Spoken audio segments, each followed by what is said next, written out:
بسم الله الرحمن الرحیم. اللهم صل علی محمد و علی آل محمد کما صلیت علی ابراهیم و علی آل ابراهیم انک حمید مجید و بارک علی محمد و علی آل محمد کما بارکت علی ابراهیم و علی آل ابراهیم انک حمید مجید. سلام عرض میکنم خدمت همه شما خوبان عزیزان مهربانان. با یکی دیگر از برنامه‌های حجت بی حجت در خدمت شما خوبان و عزیزان هستیم با بررسی استدلالات و روایات وارده در کتاب اصول کافی در بخش کتاب حجت در اثبات دلایل امامت نزد شیعه. طبق معمول هر برنامه در خدمت حضرت مولانا عبدالقدوس دهقان خواهیم بود و بررسی آنچه که به برنامه امروز مرتبط است. حضرت مولانا عرض سلام و ادب. بنده خدمت جناب عالی و تمامی بینندگان عزیز و ارجمند عرض ادب و سلام دارم. السلام علیکم و رحمت الله و برکاته و به شما خوش آمدید میگم در این برنامه. من منتظر بودم که شما بفرمایید که سفره حجت حجت بی حجت در خدمت شما و بینندگان عزیز هستم. خواهش میکنم خدمت از ماست.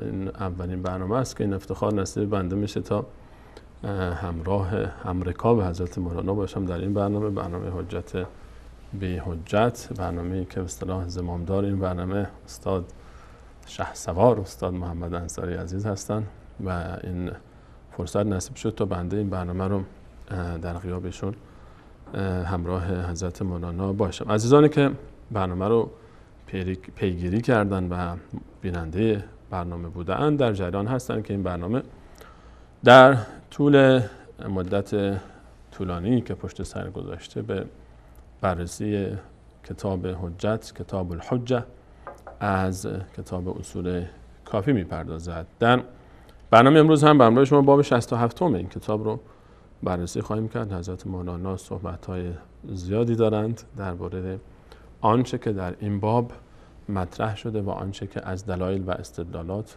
و روایات و تناقضات موجود در این باب مورد بررسی است و مورد نقد علمی قرار خواهد گرفت. حضرت مولانا در برنامه امروز برای بینندگان چی دارید؟ الحمد لله رب العالمین و العاقبة للمتقین و صلی الله علی نبینا محمد و علی آله و صحبه اجمعین. بینندگان عزیز ما عادت هستند با این کتاب حجت اصول کافی و میزان ارزشش را یا بی ارزش بودنش را، حجت بودن خود کتاب را و خود روایات را و حجت بودن ائمه را و از عدم حجتشون انشالله که به نتیجه درست و علمی با توجه به پیگیری این مسائل انشالله در این زمینه رسیده باشن. یعنی خودشون متوجه میشن که این اسم با مسماست یا بی مسما، یا اینکه واقعا یک ادعای بیش نیست. و متاسفانه در برنامه‌های گذشته یک چیزی که یعنی بسیار مشاهد هست در کتاب اصول کافی به صورت اخص و در بقیه کتاب‌های شیعه به صورت عام، استدلال‌های بیجا از آیات قرآن کریم هست در اثبات تمامی مواردشون، هم در اثبات اصل امامت و هم در اثبات لوازم امامت و همچنین صفات و ویژگی‌های ائمه. واقعا استدلال‌های پوچی هست، ادعاهای باطلی هست که در جلسه گذشته تعدادی از این ادعاهای باطل را و ادعاهای ناشیانه را که دلالت بر عدم علم و عدم آگاهی می‌کند ما تعدادی رو در یک دو سه باب گذشته که در هفته گذشته بررسی کردیم من خدمت بینندگان عزیز اینو نمایش دادم.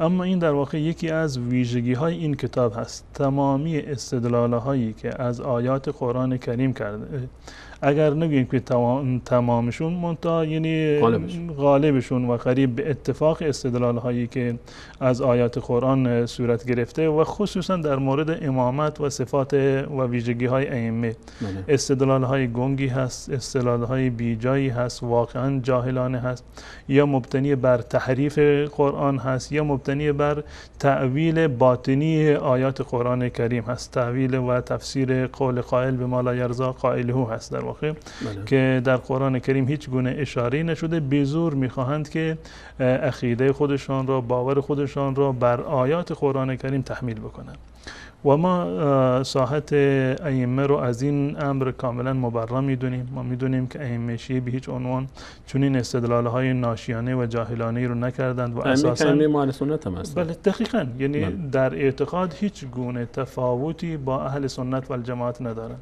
تمامی آن چیزی رو که اهل سنت و الجماعت معتقد بودند ائمه شیعه 100% به اون معتقد بودند. تفاوتی در اعتقادات این ائمه 11 گانه‌ای که شیعه اونها رو به عنوان امام خودشون تعیین کردن، هیچ گونه تفاوتی در اعتقاد در میان این بزرگواران و اهل سنت و الجماعت وجود نداره. بلکه جز اهل سنت بودن است. قطعا جز راویان اهل سنت هستند، جز علمای اهل سنت و الجماعت هستند، جز کسانی هستند که اهل سنت و الجماعت در واقع محبت آنها را جز ایمان خودشون میدونن.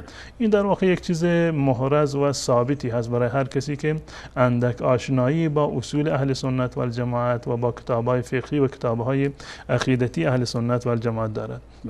این استدلال‌های بیجا و جاهلانه به هیچ عنوان به ائمه بزرگوار اهل بیت و در واقع خویشاوندان رسول الله صلی الله علیه و سلم نمی‌چسبد و هیچ ارتباطی با اونها ندارند. و در این بابی که امروز انشالله مورد بررسی قرار خواهد گرفت و ابواب بعدی، یک سری ادعاهای پوچی هست، ادعاهای واقعاً پوچی هست، بی مستند هست، یعنی اصلا مستند نیستند و دلیل و پشتوانه علمی ندارند، فقط یک سری ادعاهای پوچی هستند با استدلالهای جاهلانه باز. و همان گونه که قبلا اشاره کردم، ما به هیچ عنوان این استدلالها رو به ائمه اهل بیت رسول الله صلی الله علیه و سلم نسبت نمیدهیم، بلکه ما اینها را ساخته و پرداخته راویان جاهلی میدونیم که خودشون رو به ائمه نسبت میدهند، وگرنه ائمه بزرگوار اهل بیت رسول الله صلی الله علیه و سلم فراتر از این هستند که چنین استدلالهای جاهلانه رو داشته باشند یا ادعاهای پوچی رو برای خودشون در واقع مطرح کرده باشند. بیش مقام علمی این بزرگواران خیلی فراتر از این، خیلی فراتر از این هست و هر انسان عاقلی و هر انسان در واقع که اندک علمی رو داشته باشد، وقتی که کتاب اصول کافی رو مطالعه بکنند، میداند که یک سری روایات بی سند و روایات جعلی هستند، روایاتی که نه با عقل سازگاری دارد و نه با نقل. هیچ عنوان اینها رو نمیتوانیم که ما به عقل نسبت بدیم یا به قرآن یا به سنت نسبت بدیم. اما متاسفانه یک ویژگی رو که استدلال های شیعه به صورت کلی دارند و اینو من به خدمت بینندگان عزیز عرض میکنم، هر جایی که شیعه در کتاب اصول کافی، هر کتاب دیگری و خصوصا در مورد بحث امامت و صفات و ویژگی های ائمه اگر آیه از قرآن کریم رو آورده بودند استدلال کردند، کافی هست برای بطلان این استدلال برگردند به قرآن کریم، آیات قبل و آیات بعدش رو نگاه بکنند. سیاق و سباقش رو وقتی که نگاه کردند، این خودش کفیل هست و ضامن این مطلب هست که این استدلال رو از بیخوبان در واقع از بین میبرد. بدین خاطر است که شیعه معمولا وقتی که استدلال میکنند از یک آیه، یا اول آیه رو میآورند آخرشو نمیآورند، آخرشو میآورند اولشو نمیآورند. اگر یک آیه رو کامل آوردن، ما قبل و ما بعدش رو به هیچ عنوان مطرح نمیکنند، زیرا که قرآن خودش استدلالهای بیجا و باطل را از خودش نفی میکنند. لا یأتیه الباطل من بین یدیه ولا من خلفه. در این بابی که در جلوی روی ما هست، باب 67 این کتاب هست که در واقع امروز با هم دیگر اون رو یعنی بررسی خواهیم کرد. باب فی ان الائمه شهداء الله عز وجل علی خلقه. از عنوانش مشخصه که آقایون ادعا کردند که ائمه، یعنی منظور امامان شیعه هستند، شهداء الله عز وجل علی خلقه، شاهدان و گواهان الله متعال هستند بر روی بندگانش. یعنی چی؟ خب وقتی که یک شخصی گواه باشه، یعنی گواه بر این که فلان انسان مثلا مؤمن بوده، مسلمان بوده یا مسلمان نبوده، یا رسول الله صلی الله علیه وسلم دین رو ابلاغ کردند یا ابلاغ نکردند، دین به این انسانها رسیده بوده یا نرسیده بوده. و ما روایت متعددی رو داریم، اهل سنت و الجماعت دارند و شیعه هم در این زمینه روایاتی رو دارند که انسانهای مسلمان شهداء الله هستند بر روی زمین.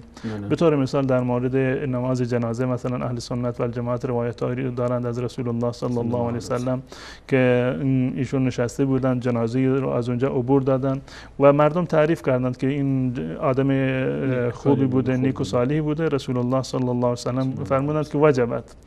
و یک فرد دیگری رو از اونجا عبور دادن، جنازه دیگری رو مردم بعد تعریفش کردن، باز هم رسول الله صلی الله علیه و سلم فرمودند وجبت. و نهایتا وقتی که از ایشون سوال کردند که معنی این جمله شما چی هست، ایشون فرمودند که شما اون نفر اول رو تزکیه کردید، تاییدش کردید، در مورد خوبیاش تعریف کردید، شما شهدای الهی هستید در روی زمین. و الله متعال در واقع وقتی رسول الله فرمودن وجبت، یعنی بهشت برای اولی واجب شد و جهنم برای دومی، زیرا که شما شاهد هستید برای الله متعال. و این روایت در کتاب شیعه هم در واقع هم اومده و در کتاب اهل سنت هم موجود داره. غیر از این روایات دیگری هم در این زمینه هست که من نمیخوام به اونها بپردازم.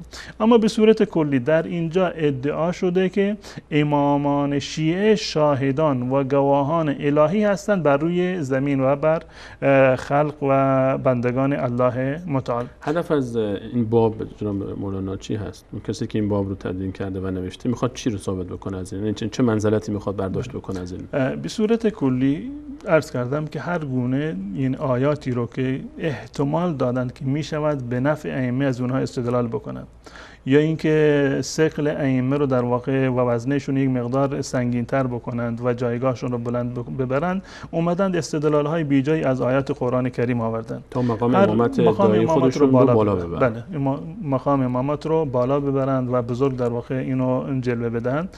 از این رهگذر اومدند از آیاتی استدلال کردند که هیچ گونه اختصاصی به ائمه ندارد. عام هست. آیاتی هست که عام هستند و هیچ گونه ارتباطی تنها با ائمه ندارند و اون مفهومی رو که شیعه قائل هستند برای ائمه خودشون و اون جایگاه رو که اختصاص میدن این جایگاه ها رو به ائمه خودشون، از این آیات قرآن در واقع استفاده نمیشه و استنباط نمیشود و خود آیه قرآن در واقع همون گونه که قبلا عرض کردم کفیل و ضامن هست که این استدلال باطل رو در واقع نفی میکنند. ایشون اومدن میخوان ثابت بکنند که بله، امامان شیعه برخلاف بقیه انسانها، برخلاف نمیدونم انبیا یا برخلاف اولیا یا برخلاف عموم مسلمانان، شاهدان الهی هستند بر روی زمین. در صورتی که چنین جایگاهی رو اگر یک انسانی باید داشته باشه، خب این جایگاه یک جایگاه الهی هست. باید از منبع وحی به ما خبر برسد که چه کسی شاهد هست و شاهد نیست، چه کسانی می توانند گواه باشند یا نمی توانند گواه باشند، چه کسانی می توانند شفیع باشند یا نمی توانند شفیع باشند. اینها فقط از منبع وحی هست که برای ما در واقع ثابت بشه یا اینکه در واقع یک دلیل شرعی در این زمینه وجود داشته باشه. اما در مورد اختصاص این جایگاه به ائمه هیچ گونه دلیل شرعی وجود ندارد، بلکه برخلاف آن چنین در واقع آیاتی وجود دارد و دلایل محکمی در واقع وجود دارد که این جایگاه به هیچ عنوان اختصاصی به ائمه شیعه ندارد. خب این یکی از ابوابی هست و در این باب 5 تا روایت رو در اینجا آقای کلینی اومده و ذکر کرده. جالب اینجا هست که آقای کلینی اون گونه که در مقدمه کتاب آوردن 20 سال تمام عمرش رو صرف تالیف این کتاب کرده. 20 سال تمام ایشون زحمت کشیدن تا این کتابی رو نوشتن به نام کتاب کافی. و جالب هست وقتی که از بررسی های آقای باقر مجلسی وقتی ما نگاه میکنیم این کتاب رو، یعنی ارزش واقعی رو، یعنی ارزش علمی این کتاب رو، میزان صحت و سقم این کتاب رو ما نگاه میکنیم، میبینیم که 2/3 این کتاب روایات ضعیف و روایات مجهولی هستند و بیشترین مواردش دید صاحب بهارالانوار به اصول کافی است. به اصول کافی هست. بیشترین روایاتی که در ابواب میآورند در هر بابی میگه ضعیف، روایت اول ضعیف، روایت دوم ضعیف، سوم نمیدونم مجهول، چهارم نمیدونم مجهول. نهایتا شاید در برخی از ابواب یک روایت صحیح رو گفته باشه که صحیح هست، اونم به مذاق خودش، نه بر اساس اصول علمی. و یا اینکه اصلا روایات صحیح در باب وجود نداشته باشه، مانند این بابی که در اینجا هست که فی ان الائمه شهداء الله عز وجل علی خلقی. در این مورد شیعه هیچ گونه روایت صحیحی رو ندارد.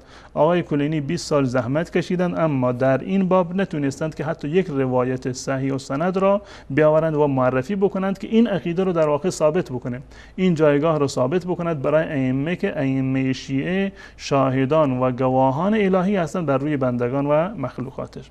قبل از اینکه وارد اصل مطالب این باب بشیم و روایتش رو بررسی بکنیم، میپردازیم به نظر مجلسی، باقر مجلسی در مورد این ابواب که آیا روایت صحیح در این وجود دارد یا خیر. کتاب مرآت العقول هست، دوستان همیشه اینو دیدن، اگر دوستان این نمایش بدن این کتاب رو. مرآت العقول فی شرح اخبار آل رسول و جلد دوم این کتاب هست، کتاب مرآت العقول که معروف ترین شرح کتاب اصول کافی هست و مولا باقر مجلسی اینو در واقع بله صاحب بهار الانوار و مرآت العقول هست که این در واقع حکم کرده بر روایات کتاب اصول کافی. پس میتونیم خلاصه مرآت العقول صحیح ترین شرح بر صحیح ترین کتاب روایی شیعه است. قطعاً از این یعنی جامع ترین شرحی و صحیح ترین شرحی و معتبرترین شرحی از کتاب مرآت العقول بر اصول کافی نیست. صحیح ترین خود یک راوی شیعه، یک عالم شیعه بر کتاب دیگری از خود شیعه نوشته. بله کسی هست که یعنی آقای مجلسی کسی هست که جزء 8 نفر برتر مذهب شمرده می شود. یعنی 8 کتاب اصلی و درجه یک شیعه رو اگر نگاه بکنیم 4 تایی که اولی هستند متقدمین هستند، کافی و استفسار و تهذیب و من لا یحضر 4 کتاب اولی هستند، یعنی اصول اربعهشون هستند. اصول ثمانی وقتی که اضافه بکنیم یکی از اونها بهار الانوار هست که نویسندش همین آقای مولا باقر مجلسی هست. نظرشون رو در این کتاب در مورد روایات این باب با توجه به سند این روایات در واقع اعلام کردن. آقای مجلسی وقتی که شرح میده نظرش رو درباره صحت و سقم روایت میگه. بله قبل از این که شرح بده در ابتدا نظرش رو در مورد روایت میگه که این روایت صحیح هست یا ضعیف است یا موثق هست یا مجهول یا اینکه در واقع حسن هست. خب جلد 2 کتاب بهار مرآت العقول هست و صفحه 337 همین بابی هست که ما در صدد بررسیش هستیم. فی ان الائمه شهداء الله عز و جل علی خلقه. الان 5 روایت رو در این باب آورده عرض کردم. الحدیث الاول ضعیف، حدیث اول در واقع ضعیف است، یعنی روایت ضعیف نزد شیعه تقریبا یک چیزی شبیه به روایت موضوع هست نزد اهل سنت و الجماعت، یعنی هیچ اساس و هیچ گونه ارزشی رو نداره. روایت اگر تمام راویانش عادل باشند این نزد شیعه یعنی امامی عادل باشند، امامی عادل از امامی عادل نقل کرده باشد روایتش صحیح است. اگر شیعه اثناعشری باشد اما عادل نباشد، شیعه ممدوح باشد که نقل بکند روایت می شود حسن. اگر غیر شیعه باشد وثیقه باشد یا ممدوح باشد روایتش می شود حسن یا ببخشید روایتش می شود موثق یا قوی و روایات بقیه میشن روایاتی که ضعیف هستند، روایات ضعیف. الان این گفته که این روایت ضعیف است، روایت استدلال نیست. اگر انسان بخواد یعنی عاقلانه عمل بکند بر اساس اصول علمی عمل بکند، وقتی که یک روایتی اصلا ثابت نیست که این حرف امام باشه، از نظر سندی ضعیف هست، یعنی اون فردی که این روایت رو نقل کرده نه شیعه عادل هست و نه شیعه فرض بکنیم که ممدوح هست و حتی غیر شیعه ممدوح یا عادلی هم نیست. هیچ گونه شرایط بله مشخصه دیگه. خب این روایت اول ضعیف هست، این قابل استدلال نیست. روایت اول هست در صفحه 338 حدیث روایت دوم الحدیث الثانی ضعیف، باز هم این روایت ضعیفی هست. بله این روایت دومش. روایت سومش الحدیث الثالث ضعیف، باز هم ضعیف هست یعنی صحیح نیست، حسن نیست. و روایت چهارمش اظهار نظر نکرده. روایت چهارم که در اینجا هست علی ابن ابراهیم النبی آورده، این در اینجا اظهار نظر نکرده. در صفحه بعدش گفته الحدیث الرابع مختلف فیه، روایت چهارم مختلف فیه هست و مورد اختلاف هست و حسن اندی، نزد من این روایت حسنی هست. اما در پاورقی این اضافه کرده کذا فی النسخ، در نسخه های کتاب مرآت این گونه اومده و صحیح الخامس بدل الرابع. در اینجا که گفته الحدیث الرابع مختلف فیه منظور همون حدیث پنجم هست. یعنی این که آقای مجلسی در این مورد در این باب درباره روایت چهارم اختلاف اظهار نظری نکرده. فقط پنجمی رو گفته نزد من حسن. بله پنجمی رو گفته نزد من حسن، اگرچه در کتاب آورده که الحدیث الرابع، در پاورقی نوشته منظور این چهارم نیست و پنجم هست. واسه یکی از این روایت‌ها رو گفته حسن. بله یکی. خب این باب اول هست، باب این که ائمه شهداء الله علی خلقه هستند. باب دومی رو هم اینجا من خدمت بینندگان عزیز به خاطر در واقع استفاده کردن از وقت اینو هم نمایش میدم. باب دومی این است که ان الائمه علیهم السلام هم الهدات، ائمه هادی هستند، ائمه هادیان و در واقع هدایتگر هستند. روایت اولش گفته ضعیف کالموثق، ضعیف کل موثق، ضعیف هست در حد موثق، یعنی ضعیف آخرین درجهش هست. کل موثق هست یعنی مانند در حد روایتی هست که راوی شیعه نباشد، در حد روایتی هست که راوی شیعه نباشد، گرچه این اساسا ضعیف هست، اما ضعیفی هست که در حد روایتی که راویش غیر شیعه باشد برای آقای مجلسی ارزش دارد.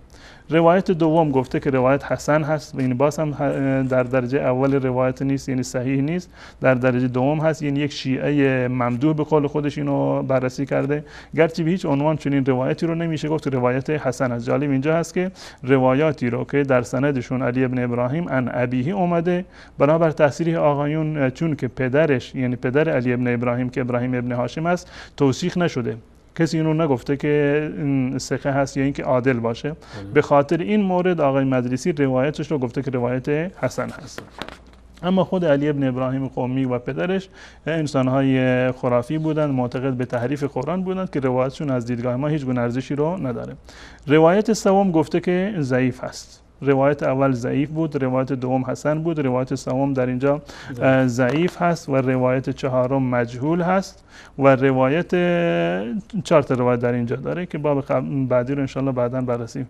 4 تا روایت هست که اینم گفته در واقع مجهول هست. حسن بود، یکیش مجهول بود، 2 تاشم ضعیف. بله، پس بنابراین در این 2 تا بابی که در اینجا اومده هیچ گونه روایت صحیح وجود نداره. طبق ادعای علامه بله، بررسی علامه مجلسی که از مجلسی کسی فکر نمی کنم که بالاتر بوده باشه که بر روی بر این کتاب شرحی نوشته باشه یا اینکه اظهار نظری در این مورد در واقع کرده باشه. از استوانهای علمی مذهب شیعه است شناخته شده. پس بنابراین اگر بخوایم که علمی بررسی بکنیم، اگر بخوایم پایبند اصول علمی باشیم، اگر بخوایم که برای دین خودمون، برای اعتقاد خودمون، برای عقل و باور خودمون ارزشی قائل باشیم، پس بنابراین نباید سراغ چنین روایات ضعیفی بریم. در مرحله اول اول هست. در مرحله دوم بالفرض این که ما یعنی صرف نظر بکنیم از ضعف از سند این روایات و ضعفی که در این روایات وجود دارد و در واقع مجهول بودن این روایت رو همه رو نادیده بگیریم، وقتی که به خود روایات باز میگردیم باز هم این روایات موجب قدح عظیمی و موجب در واقع ایراد و نقص عظیمی در دین اسلام هست. سند رو تحمل کنیم، متن رو نمیشه تحمل بکنیم. متن چون که این متن گویای این هست که در واقع قرآن تحریف شده هست. استدلال های بی جای از آیات قرآن کریم هست که هم قرآن کریم را زیر سوال میبرد و هم آن کسانی را که این گونه استدلال کردند. یا باید بپذیریم که این استدلال در صورت صحت دلالت بر این داره که اصل آیه این نبوده و چیز دیگری بوده، چیز دیگری حذف شده که با اون بلاغت و شیوایی قرآن بتونه سازگار بشه. یا اینکه باید ادعا بکنیم که اون کسی که این برداشت کرده واقعا انسانی بوده که آگاهی به علمی نداشته نسبت به قرآن. یکی از این 2 مورد در اینجا ثابت میشه. اولا اگر قبول کردیم که این روایت ضعیفی هست، خب خودمون رو راحت کردیم، شیعه و سنی راحت میشن دیگه، تبعات متن رو کسی نمیتونه تحمل بکنه. شاید سنی راحت بشه اما شیعه انقدر راحت نمیتونه. بالفرض من بنابر اصول علمی میگم اگر بخواند که علمی برخورد بکنند باید یکی از اینا رو بپذیرند، یا اینکه بپذیرند این روایات ضعیفی هست و مجهوله، بیجون جونان قابل اعتبار نزد ما نیست. پس بنابراین ائمه شاهدان الهی بر روی زمین نیستند. یعنی این استنباطی که شما خواست کردید این رو به ائمه، بر این استنباط باطلی هست. در مرحله دوم اگر ببینیم ولو این که ضعیف باشد ما قبولش داریم، شیعه این حرفو میزنه، ولو این که ضعیف باشه ما اینو قبول داریم، چون که این عنوان رو ثابت کرده در اینجا. وقتی که یک عنوانی رو در اینجا مطرح کرده، وزیرش چندین روایت را آورده، یعنی این که خود این عنوان نزد شیعه یا حداقل نزد نویسنده کتاب ثابت شده هست. وقتی که روایات ثابت نیست، اساسا این عنوان ثابت نیست. وقتی که عنوان رو آورده یعنی این که این روایات برای شیعه قابل قبول است، ولو این که ضعیف است، ولو این که مجهول هست، معلوم نیست که این حرف رو کی زده، یک حرف بدون دلیلی هست، اما باز هم شیعه اینها را قبول کردن. وقتی که قبول کردن میرسیم روی گزینه دومی، یا این که این استدلال ناشیانه رو و این ادعای پوچ را راویان شیعه کردند یا امامان شیعه. از این 2 گزینه روایت نسبت داده میشه به امام. نسبت داده امام میشه. اینو گفته. بله. راوی میگه امام گفته. ما از این 2 گزینه بیشتر نداریم، یا بگیم که اینو خود راوی ساخته و پرداختش هست، اصلا قول امام نیست، راوی اینو جعلش کرده. خب در این صورت صحت مقدس امام محفوظه. مبرا میشه. فقط برمیگرده به همین خود راوی که برمیگرده به اون گزینه اول. یعنی یک راوی دروغگو هست، جاهل حدیث هست، حدیث سازه که حرفش برای ما قابل اعتبار نیست. اما اگر بازم ببینیم ولو این که این راوی جاهل باشه، ولو این که این راوی دروغگو باشه، حدیث ساز باشه، ما قبولش داریم، دیگه غیر از این گزینه آخری هیچ گزینه‌ای برای ما باقی نمیماند. باید بپذیریم که ائمه آشنایی با قرآن نداشتند یا اینکه این قرآنی که ما داریم اشکال داره. این گزینه سوم. گزینه سوم هست که بخوایم قبول بکنیم که این قرآن تحریف شده است. بله، یا اینکه این قرآن تحریف شده هست چون که متن اینو میگه، یا اینکه امام با قرآن آشنایی نداشته، یا اینکه این قرآن اصلی در واقع نیست. این مواردی هست که در این باب در واقع اومده و اینا رو با هم دیگر انشالله بررسی خواهیم کرد. روایت اولی که در این کتاب اومده علی ابن محمد هست. علی ابن محمد عن سهل ابن زیاد از یعقوب ابن یزید از زیاد خندی از سماع قال ابو عبدالله فی قول الله عز وجل فكيف اذا جئنا من كل امه بشهيد وجئنا بك على هؤلاء شهيدا قال نزلت في امه محمد صلی الله علیه و سلم خاصه. در مورد این امت نازل شده، در مورد امت رسول الله صلی الله علیه و سلم نازل شده. فی کل قرن منهم امام منا شاهد علیهم. در هر قرنی از اینها امامی هست از ما که شاهد هست بر روی انسان ها، بر روی مسلمانان، بر روی این امت. و محمد صلی الله علیه و سلم شاهد علینا و محمد صلی الله علیه و سلم شاهد بر ما هست. حالا ببینیم ادعا چی هست. ادعا این هست که ائمه اثنا عشر، ائمه شیعه شاهدان الله هستند بر روی زمین، بر روی مخلوقات، بر روی امت رسول الله صلی الله علیه و سلم. آیه چی میگه؟ آیه میگوید که محمد شهید هست صلی الله علیه و سلم، رسول الله شهید است بر این امت. ببینید صراحت داره در اینجا فکیف اذا جئنا من کل امه بشهید. ما از هر ملتی و از هر امتی یک گواهی میاریم. از هر امتی و از هر ملتی، یعنی ملت‌های پیشین، ما برای هر یکیشون یک گواهی میآوریم. و جئنا بک علی هؤلاء شهیدا، و تو را به عنوان گواه بر اینها ما میآوریم. گواهی بر تمام امت، بر تمام امت، بر امت خودت. از هر امتی یک گواهی رو خواهیم آورد و تو را، یعنی رسول الله صلی الله علیه و سلم را به عنوان گواه بر این ملت ما خواهیم آورد. خب الان این در اینجا هیچ نامی از امام وجود نداره. حتی ضمیرم که در آیه هست خطاب رسول الله صلی الله علیه و سلم هست. خب رسول الله چه ارتباطی با ائمه داره یا ائمه چه ارتباطی با رسول الله دارن؟ هر چیزی رو که برای رسول الله ثابت باشه، یعنی این که برای ائمه ثابت هست، و هر ادعایی رو که ائمه بکنن باید این دلیل بیارن چون که رسول الله صلی الله علیه و سلم این مقام رو داشته، پس بنابراین ما میخوایم، ما اون مقام رو داریم. از این روایت چنین چیزی ثابت نمیشه. بالفرض این که بخواید چنین مقامی رو ثابت بکنید باید یک دلیل ثالثی رو در اینجا بیاورید. این روایت به هیچ عنوان گوینده این مطلب نیست. این روایت اولی هست که در اینجا آورده که هنوز یعنی حرف من رو این روایت تمام نشده. اما این روایت دوم رو با هم بخونم، بعدش انشالله توضیح خواهم داد. روایت دوم که از ابو عبدالله هست، گرچه این روایتمون گونه که آقای مدرسی گفته بود از دیدگاه ما هم روایات ضعیف و مجهولی هستند، بیچ عنوان اعتبار ندارند. اما برای کسانی که میخواند که واقعیت این روایات را ببینند، اگر صرف نظر از سندشون میخواند که اصل روایت رو قبول بکنند، ببینند که قبول کردن این روایت چه اشکالی رو به وجود میاره. روایت دومی اومده در اینجا قال سألت ابا عبدالله، من از امام ابو عبدالله یعنی جعفر صادق من سوال کردم، عن قول الله عز وجل، در مورد این آیه که الله متعال میفرماد و كذلك جعلناكم امه وسطا، و كذلك جعلناكم امه وسطا لتكونوا شهداء على الناس، ما شما را امت میانه‌ای قرار دادیم تا اینکه شما شاهد باشید بر مردم. این هم صراحت داره. شما مسلمین. بله شما مسلمین. و كذلك جعلناكم، چون که مخاطبان قرآن در واقع اهل بیت رسول الله صلی الله علیه و سلم نیستند که اختصاصی قرآن داشته باشه فقط به علی و حسن و حسین. وقتی که الله متعال در قرآن کریم که خطاب به تمام امت هست میفرماید كذلك جعلناكم امه وسطا، ما شما را ملتی میانه و معتدل عادل قرار دادیم. به چه خاطر؟ به خاطر لتكونوا شهداء علی الناس، چون اینکه شما شاهد بر مردم باشید. و بنابر این آیه ثابت می شود که امت رسول الله صلی الله علیه و سلم شاهد بر امتهای گذشته هستند. یعنی در روز قیامت رسول الله صلی الله علیه و سلم شاهد بر مسلمانان هست، شاهد بر امت خودش هست و رسول الله صلی الله علیه و سلم و امتشون گواهند برای پیامبران گذشته.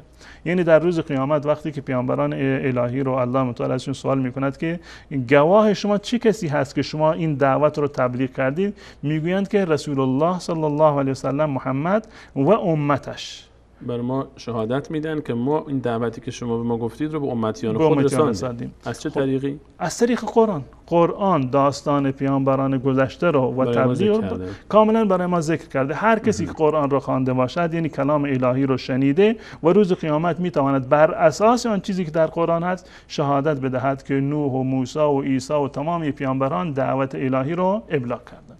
این آیه فقط این مطلب را میرسونه. آیه قبلی که در اینجا گفت فکیف اذا جئنا من کل امه بشهید و جئنا بک علی هؤلاء شهیدا، از هر امتی یک گواه می آوریم و تو گواه بر این امت هستی. در روایت بعدی و در این آیه کذالک جعلناک امه وسطا، ما شما مسلمانان را ملت میانه و معتدلی قرار دادیم لتکونوا شهداء علی الناس، تا اینکه شما شهدای بر مردم باشید. منظور از ناس ملت‌های گذشته هستند. اما در اینجا راوی میگوید که امام این حرف رو زده، نحن الامه الوسطا، نحن الامه الوسطا، امت وسطا ما هستیم و نحن شهداء الله علی خلقه و حججه فی ارضی، ما شاهدان الهی بر مخلوقات هستیم، بر انسان ها هستیم و حجت های الهی بر روی زمین. بازم یک ادعای پوچه، دلیل هیچ گونه تناسبی با ادعا نداره. بله. دلیل هیچ گونه تناسبی با ادعا نداره. در دلیل آمده بود به صورت عمومی خطاب به امت مسلمان، امت رسول الله صلی الله علیه و سلم، در هر عصر و زمانه شما شاهدانید، شاهدان الله متعال هستید برای پیامبران گذشته بر ملت هایشون. خیلی عادی رو، خیلی عادی، همه یعنی هیچ گونه اشکالی رو در قرآن میخوانیم. هر مسلمانی که با قرآن آشناست میتونه شهادت بده برای صدق رسالت انبیاء گذشته. اما آقایون ادعا کردند که ما هستیم، منظور از امت وسط فقط یعنی ائمه وسط هستند، فقط امامان شیعه هستند. به چند نفر. بله. خب این دلیل میخواد، دلیل از خود قرآن میخواد. اگر میخواد از حدیث رسول الله صلی الله علیه و سلم استدلال بکنند، خب باید حدیث صحیح و صریح در این زمینه وجود داشته باشه که متاسفانه وجود نداره. یک حکم مقید رو بخوایم اینو خاصش بکنیم نیاز به دلیل. بله. خب در ادامه آیه و این حرفی که در واقع رد و بدل شده، قلت قول الله عز وجل، در مورد این آیه من سوال کردم از امام ابو عبدالله هست، امام جعفر صادق، درباره ملت ابیکم ابراهیم، قال ایانا عنا خاصه، از ملت ابراهیم بعضی میگه منظور فقط ما هستیم، یعنی اینی که امت رسول الله امت ابراهیم نیست، یه دینشون بر اون دین ابراهیمی در واقع نیست، میگه فقط و فقط منظور ما هستیم. هو سماکم المسلمین من قبل، خب یعنی این که مسلمین این امت رسول الله هست، همه میدونه اسلام دین رسول الله هست و مسلمین امت رسول الله صلی الله علیه و سلم هستند. در این روایت ادعا شده که مسلمین یعنی فقط ائمه اهل بیت، بقیه مسلمین نیستند، زیرا که مخاطب اونها هستند. اگر ملت ابراهیم اونها باشند پس هو سماکم المسلمین یعنی فقط ابراهیم اهل بیت رسول الله صلی الله علیه و سلم را مسلمان نامیده باشند. من قبل فی الکتاب التي مضت و فی هذا القرآن، اما در این قرآن هم الله متعال چه فرموده؟ این باز هم ادعا شده که این حرف امام جعفر صادق هست، لیکون الرسول علیکم شهیدا، لیکون الرسول علیکم شهیدا. این استدلال کرده فرسول الله صلی الله علیه و سلم الشهید علینا بما بلغنا عن الله عز وجل، رسول الله گواه بر ما هست، یعنی گواه بر ائمه هست. به خاطر چی؟ به خاطر ابلاغی که از جانب الله برای ما کرده، در صورتی که ما میدونیم که رسول الله صلی الله علیه و سلم ابلاغ دینش هیچ گونه اختصاصی به ائمه نداشته. رسول بودن برای کافه مردم. در وقتی که مردم را جمع کردن بر کوه صفا، همه مردم را در اونجا دعوت دادن، تنها تنها اهل بیتش را، علی را یا ابو طالب را دعوت ندادن، بلکه رسول جهانی هستند، تمام قریش را و تمام اقوام عرب را در واقع اومدند و تبلیغ کردند. اگر رسول الله قل یا ایها الناس انی رسول الله الیکم جمیعا، بله تمام شما، همه مردم من به سوی همه اگر قرار بود که کسانی که رسول الله صلی الله علیه و سلم برای اونا حجت هست و برای اونا تبلیغ میکند فقط اهل بیت باشند، خب هیچ گونه درگیری به وجود نمی آمد. میومد پیش خونه خودش علی بود و نمیدونم خدیجه بود و ابو طالب بود و تمشون. نه، یعنی وقتی که یعنی رسول الله صلی الله علیه و سلم اگر قرار بود تبلیغ فقط برای خانواده خودش باشه، خب نه جنگی به وجود می آمد، نه قریش حساسیتی نشون میدادن و نه اون از شر بیرون میکردن. شما آزادی تو خونه خودتون هر اعتقادی که دارید، هر کاری رو که انجام میدید، هر عبادتی رو که انجام میدید، هیچ مشکلی نداره. اما زمانی مشکل به وجود آمد که رسول الله صلی الله علیه و سلم دعوتش از دایره خانواده و اهل بیتش فراتر رفت. رسول الله ابلاغی رو که انجام دادن هم برای اهل بیت بوده و هم برای بقیه مردم بوده. در اینجا میگه که فرسول الله صلی الله علیه و سلم شهید علینا بما بلغنا عن الله عز وجل. یعنی میخواد این ذهنیت رو بده که رسول الله صلی الله علیه و سلم فقط به ما ابلاغ کرده. اون گونه روایت جعلی آوردند که علی رضی الله تعالی عنه باب علم رسول الله، انا مدینه العلم و علی بابها، یعنی کسی دیگر نمیتواند مستقیما از من سوال بکند، دروازه علی هست. یعنی این که فقط و فقط از دروازه علی هست که علم رسول الله خارج میشه.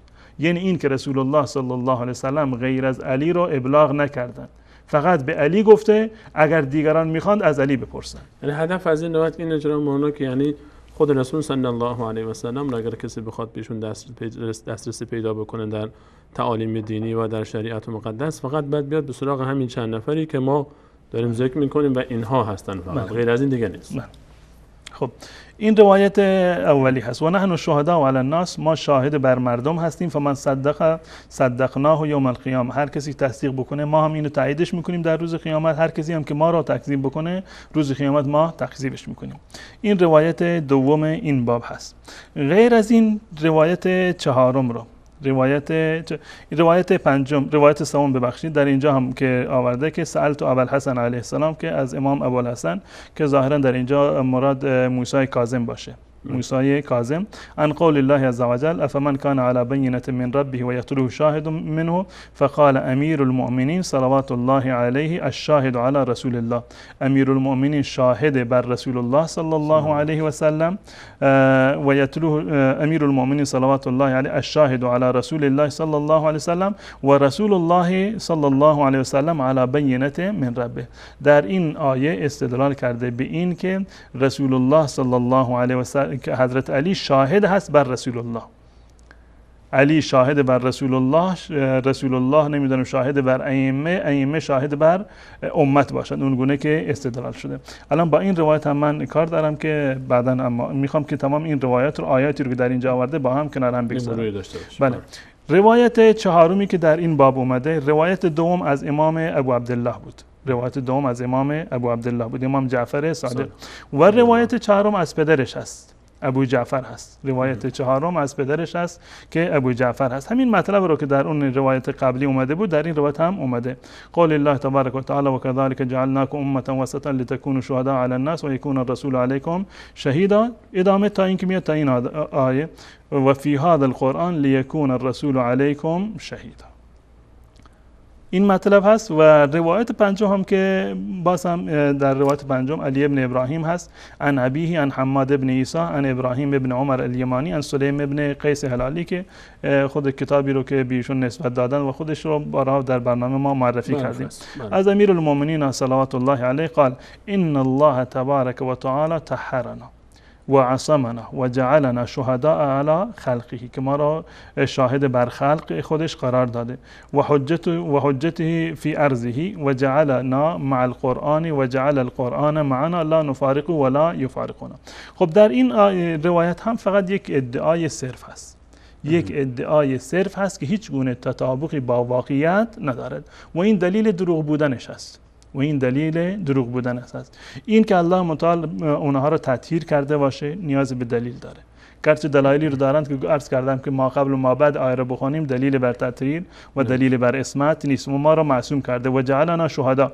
بحث ما روی این که شاهد هستند یا شاهد نیستند. در زمره تمام امت شاهدند. یکی از افراد امت هستند که شاهد بر امت‌های گذشته هستند. اما اینکه فقط اینها شاهد بر امت رسول الله صلی الله علیه و سلم باشند، چنین دلیلی وجود نداره. حجت باشند که ما این کتاب حجت رو بررسی کردیم، حتی یک دلیل صحیح بر این که این ائمه حجت الهی بر روی زمین یا حجت‌های منسوب الهی از روی بر روی زمین هستند، چنین دلیلی نه در قرآن هست و نه در احادیث صحیح وجود داره. حتی بعد از انبیا دیگه حجت نیست، لعل یکون للناس علی الله حجت بعد الرسول. آخرین حجت وجود نداره، پیامبران الهی هستند. در اینجا گفته جعلنا مع القرآن و جعل القرآن معنا. کجا الله متعال ائمه شیعه را قرین قرآن قرار داده؟ هیچ. که یک طرف یعنی ائمه شیعه باشند، یک طرف قرآن کریم باشه، یا به تعبیر اون گونه که خودشون میگن ثقلین قرآن باشه و اطرت رسول الله صلی الله علیه و سلم باشه. بالفرض این که ما قبولش بکنیم، بالفرض این که قبول کردیم که اینها یعنی ائمه قرین قرآن باشن، جعلنا مع القرآن و جعل القرآن معنا. در ادامه توضیح داده لا نفارقه ولا یفارقنا، نه ما از قرآن جدا میشیم نه قرآن از ما جدا میشود. الان هر انسان عاقلی ازش سوال بکنیم که آیا قرآن و اهل بیت با هم دیگر همراه هستند یا نیستند؟ نیستند. قرآن رو ما داریم اما امام رو نداریم. یا این که قائل به مفارقت باشیم چون که قرآن رو ما داریم اما امام زمان ما غایب هست، پس بنابراین امام و قرآن با هم دیگر همراه نیستند، متفاوتن. اگر قرار بر این باشه که ما معتقد بر این باشیم که نه امام زمان و مهدی آخر الزمان یا امام 12 شیعه قرآن اصلی رو با خودش برده، معنیش این میشود که مصیبت بزرگتری است. این قرآنی که ما داریم این قرآن معتبر نباشه. خب الان میریم روی آیاتی رو که در اینجا آمده و استدلال کرده. جناب مولانا اگه اجازه بدید خاطر اینکه بینندگان عزیزم استراحتی کرده باشن، ما 40 دقیقه است داریم صحبت میکنیم، چون احتمال میدم که این آیات هم استدلالش مقدار طول بکشه، میام برنامه بگیریم شما تنفسی کرده باشید، ان شاءالله به همراه شما بینندگان عزیز برمیگردیم درباره آیاتی که در این روایات ذکر شد، چند آیه که به اونها استدلال شد، ببینیم که تا چه حدی میشه به این آیات و برداشت از این آیات در موضوعی که ادعا میشه اعتماد کرد، برداشتی که این عده نسبت میدن به ائمه بزرگوار اهل بیت علیهم السلام. میام برنامه رو میبینیم، برمیگردیم ان شاءالله در خدمت شما خواهیم.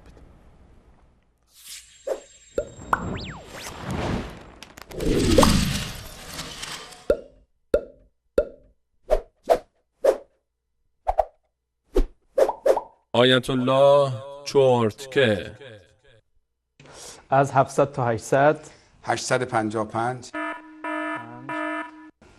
خب عیبی نداره، از 1000 تا 1100 از 1000 تا 1100 عجب سوالی. از 1000 تا 1100 1330 باریکلا چه پاسخ ظریف و کاملی. از 1000 تا 1100 یه لحظه میشه یه بار دیگه سوالتون بگین؟ سوالتون چی بود؟ از 1000 تا 1100 1000 تا 1100 1000 تا 1100 1000 تا 1111 سال وفات علامه متین مجلسی. عجب جواب موشکافانه ای. عرض کنم که حالا از 1000 تا 1100 هم یه عدد بفرمایید. راهنمایی کنین یه مقدار بیشتر. میشه سوالتون رو بشکافین؟ حالا 1000 مثلا 1000 و کم پایین تر 40 و خورد 50 1555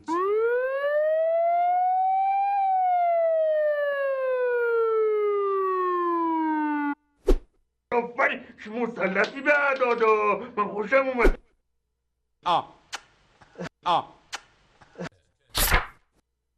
چرتکه وسیله ای قدیمی است که برای انجام محاسبات به کار می رود. حدود 2300 الی 2700 سال قبل از میلاد مسیح اولین چرتکه توسط سومری ها مورد استفاده قرار گرفته است. در طول امپراتوری هخامنشی در حدود 600 سال قبل از میلاد مسیح ایرانیان اولین بار شروع به استفاده از چرتکه کردند. در دوره و زمانه ما نیز با وجود پیشرفت علم و تکنولوژی همچنان نمونه‌هایی از چرت که خودنمایی می‌کنند.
بله، سلام مجدد خدمت همه شما خوبان و عزیزان. همچنان با شما هستیم با برنامه حجت بی حجت، بررسی باب یا کتاب حجت از کتاب اصول کافی.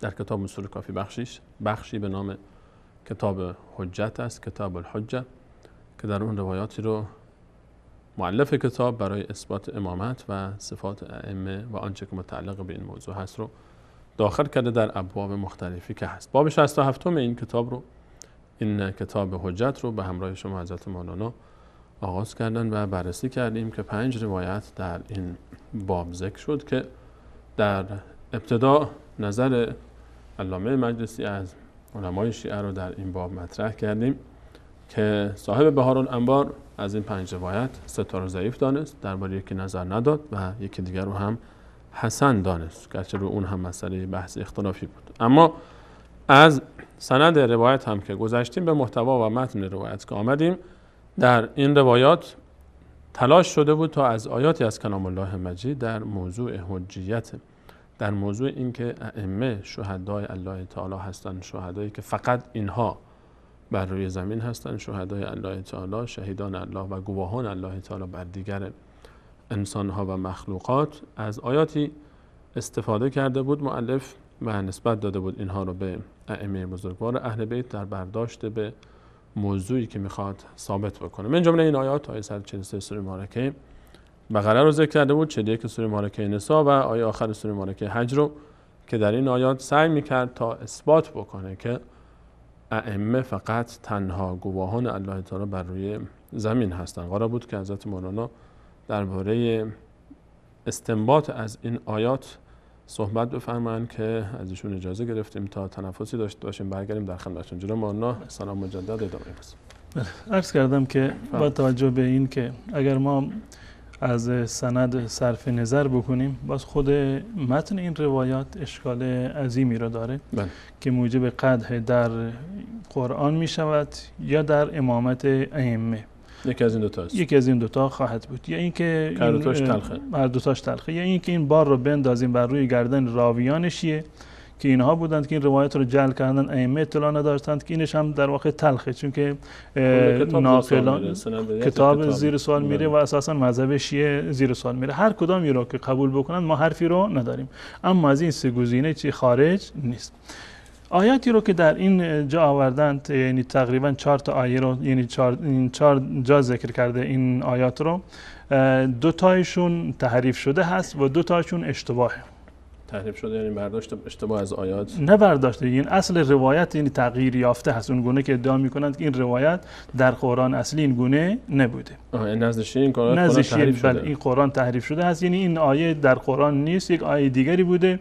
اهل سنت و نمیدونم ابوبکر و عمر و عثمان یا هر کسی دیگر، ناصبی و نمیدونم که دشمنان علی اومدن قرآن را، وهابیا و نمیدونم ابن تیمیه و محمد ابن عبدالوهاب، هر کسی که به مذاقشون خوش میاد یک برچسبی میدن، این قرآن رو در واقع تغییر دادن. این استدلالایی که از این آیات کرده، بعضی از این آیاتش تحریف شده هست به قول آقایون و بعضیشون رو متاسفانه اشتباه خوندند. همونی هم که قادر به تعریفش نداشته، همون اشتباه خودش در واقع اون یک تحریف در واقع حساب میشه. به طور مثال آیه 143 سوره بقره رو، آیه 143 سوره بقره رو که در اینجا در روایت دوم آمده بود، روایت ابو عبدالله هست که در اینجا این گفته بود که و کذالک جعلناکم امة وسطا لتکونوا شهداء علی الناس، این روایت دوم هست. عین همین آیه رو در روایت چهارم آورده بود، خدمت بینندگان من نمایش دادم. روایت چهارم از امام ابو جعفر هست، از امام باقر هست، یعنی دو تا روایت جداگانه هستند از دو امام جداگانه، پدر و پسر و از دو امام معصوم و با دو سند. گرچه در برخی از افراد سند در واقع افرادشون مشترک هست، اما چون که در بعضی از جاها تفاوت داره، خب دو سند جداگانه متفاوت شمرده میشن. خب این آیه را، یعنی آیه 143 سوره بقره را، یکی از کسانی یا خود کسی که روایت چهارم را در اینجا ذکر کرده، روایت چهارم را دوستان نمایش بدند، از علی ابن ابراهیم قمی هست. علی ابن ابراهیم قمی، علی ابن ابراهیم قمی عن ابیه، از پدرش این رو روایت کرده و آیه اینجا در اینجا هست که و کذالک جعلناکم امة وسطا لتکونوا شهداء علی الناس و یکون الرسول علیکم شهیدا. این روایتی هست که در اصل کتاب اومده و این روایت در روایت دوم دقیقاً همین مطلب اومده بود از امام ابو عبدالله امام جعفر صادق. آقای قمی الان از این کتاب، از این آیه یعنی آیه 143 سوره مبارکه بقره استنباط کرد برای اثبات این ادعا. بله. که ائمه شهدای الله تعالی بر زمین است. بله. خب در کتاب تفسیر خودش همین علی ابن ابراهیم قمی که روایت چهارم از اون هست، از پدرش نقل کرده و بیشترین قسمت این کتاب رو در واقع از پدرش نقل می‌کند. یعنی بیشترین روایاتش به صورت کلی، بیشترین روایات آقای علی ابن ابراهیم قمی از پدرش هست، هم در کتاب اصول کافی اومده و هم در کتاب تفسیر خودش. تفسیر قمی هست، دوستان نمایش بدن این تفسیر رو. تفسیر قمی هست، بارها اینو مشاهده کردن. ابوالحسن علی ابن ابراهیم قمی هست، از اعلام قرن سوم هجری. تفسیر قمی که آقای که معتقد هستند که تمام روایاتش روایات صحیحی در واقع هستند، آقای خویی این حرف رو میزنه. در سوره بقره در آیه در ذیل آیه 143 در صفحه 60 این چاپی است که بنده دارم، در اینجا یک روایتی رو دارد که این در واقع این آیه رو توضیح داده. و کذالک جعلناکم امة وسطا، یعنی ائمة وسطا، این تفسیر کرده، یعنی ائمة وسطا. وسطا یعنی چی؟ یعنی عدلا و واسطا بین الرسول و الناس. این دیگه طرف خودش گفته. والدليل على هذا مخاطبة للأئمة عليهم السلام في قوله في سورة الحج ليكون الرسول شهيدا عليكم يا معشر الأئمة وتكونوا أنتم شهداء على الناس. یعنی چون که میخواستند که از امت ائمه را ثابت بکنند، میخواستند که این عنوان رو ثابت بکنند که ائمه ما شاهد بر مردم هستند. خب امت که مشخصه، امت همه هستند، امت رسول الله یعنی پیروان رسول الله صلی الله علیه و سلم. اما تا زمانی که آیه رو تحریف نکرده باشند این معنی رو هیچ انسان عاقلی نمیفهمه. و کذالک جعلناکم امة وسطا، شما را ملتی میانه قرار دادیم، یعنی امت رسول الله صلی الله علیه و سلم را. برای این که اینو اختصاص بدیم به ائمه اون گونه که در تفسیرش آوردن، لازمش این بود که یک دلیلی داشته باشند. دلیل از کی؟ از جانب خود الله متعال باشه یا از جانب رسول الله صلی الله علیه و سلم. بله نص باشه. اما نصشون که نبود، اومدند آیه قرآن را دستکاری کردند. آیه قرآن را دستکاری کردند. داره که آیه اصلش این نیست. بله اصل میگه که و انما نزلت و کذالک جعلناکم ائمة وسطا. امتن نبوده ائمتن بوده. امتن نبوده ائمتن. نمیگه که تفسیرش این است، قبلا تفسیرم کرده، اما اضافه بر تفسیرش در اینجا تصریح دارد و انما نزلت، این آیه این گونه نازل شده، این گونه نازل شده. و کذالک جعلناکم ائمة وسطا، ما شما را ائمه وسطی قرار دادیم. اما در قرآنی که امروزه ما مسلمانان در اختیار داریم، در اونجا ائمه وسطا نیست، بلکه امتا وسط هست. یعنی اینجور انتقاد داره که این آیه تحریف شده اصلا تغییر شده، وقتی در قرآن این گونه نیست. یکی از این دو مورد را باید قبول بکنند. چه مورد؟ باید قبول بکنند. یکی این رو که یا آیه قرآن صحیحه، قرآن صحیحه، در اونجا بحث امامت نیست، بحث ائمه نیست. ائمه شاهدان بر خلق نیستند، بلکه تمامی مسلمانان شاهدان بر امتهای پیشین هستند. آیه قرآن در این زمینه کاملا صراحت دارد. اگر اینجوری نمی‌بود که آقای قمی نمیگفت که اصلش ائمه بوده، امه نبوده. اگر امه خودش اگر امه واضح بود که دلالت بر ائمه میکرد، دیگه نمیگفت که اصلش چیز دیگری. بله، چون که نیاز به تعویل داره، نیاز به این داره که آیه رو تحریف بکنن. از این برداشت نمیشه. بله، از امت هیچ برداشتی برای خاص بودن امت نداره، هیچ نام به ائمه نداره. ائمه جزئی از امت هستند، همان گونه که کل امت رسول الله صلی الله علیه و سلم قرآن رو خوندن و بر اساس شهادتی که در قرآن اومده در روز قیامت به نفع پیامبران گذشته شهادت میدن. ائمه همین شهادت رو میدهند به نفع پیامبران گذشته. در این هیچ گونه حرفی ما در اشکالی در این زمینه وجود نداره. اما اینکه خاص این آیه این بزرگواران باشه دلیل میخواد. دلیل چون که نبود، آقای علی ابن ابراهیم قمی رفت سراغ آیه، یک کلمه ای رو جابجا کرد، یک همزه اضافه کرد، در واقع امت شد ائمه. میگه انما نزلت و كذلك جعلناكم ائمه وسطا، ما شما را امتی وسط قرار دادیم، ائمه وسطی قرار دادیم. الان سوال من اینجا هست که خود همین آقای علی ابن ابراهیم قمی هست که روایت چهارم در واقع از خود همین علی ابن ابراهیم قمی هست. امروزه شیعه بیاند یکی از این دو مورد را اصلاح بکنند. یکی از این دو مورد را اصلاح بکنند، یا قرآن را اصلاح بکنند که اونگونه که آقای علی ابن ابراهیم قمی میگه که در امتا وسطا نبوده، ائمتا وسطا بوده، یا اینو اصلاح بکنند یا این عقیده خودشون اصلاح بکنند که در واقع هر دو مورد رو نمیتونند که انجام بدن. خب این روایت اول هست که در اینجا استدلال کرده بود. استدلال دومی که در اینجا کرده بود در روایت سوم بود. در روایت سوم با اسناد قبلی در اینجا میگه افمن کان علی بینة من ربه و یتلوه شاهد منه، در سوره هود هست، در سوره هود آیه 17 این آیه هست. خب در اینجا آیه قرآن رو همه که با هم دیدیم، افمن کان علی بینة من ربه و یتلوه شاهد منه، مشخص آیه. در قرآن ما مسلمانان هم این گونه آمده. اما آقای علی ابن ابراهیم قمی در واقع نظر دیگری رو داره. این روایت در اینجا هست، در باب در همین کتاب، در صفحه 302 این کتاب، در سوره هود آیه 17. بله، در اینجا فإنه حدثني ابی، پدرم به من گفته. این علی ابن ابراهیم عن ابیه این روایت را کرده، همون گونه که روایت چهارم از همین علی ابن ابراهیم از پدرش بود. از یحیی ابن ابی عمران هست، از یونس هست، از ابی بصیر و فضیل هست، از امام ابو جعفر این روایت را آورده. قال انما نزلت، بحث تعویل نیست، بحث تفسیر نیست، توضیح نیست. این بوده. بله، اصلش این بوده. قال انما نزلت، این آیه این گونه نازل شده. افمن کان علی بینة من ربه، منظور از کی هست؟ یعنی رسول الله صلی الله علیه و سلم. و یتلوه شاهد منه اماما و رحمه، و یتلوه شاهد منه اماما و رحمه و من قبله کتاب موسی اولئک یؤمنون به فقدموا و اخروا فی التألیف. فی التعریف.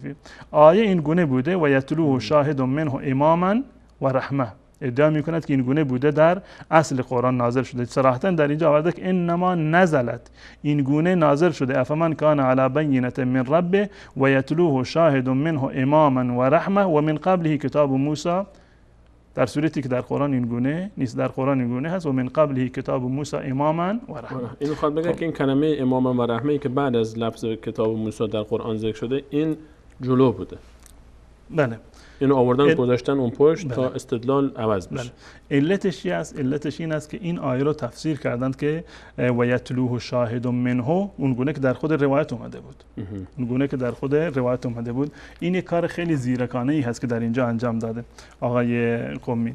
ببینید در اینجا میگه که افمن کان علی بینة من ربه و یتلوه شاهد منه، دوستان نمایش بدن، و یتلوه شاهد منه. منظور از این شاهد منه کی هست؟ قال امیر المؤمنین. منظور از شاهد در اینجا امیرالمومنین هست که شاهد هست بر رسول الله صلی الله علیه وسلم. منظور از شاهد کی هست؟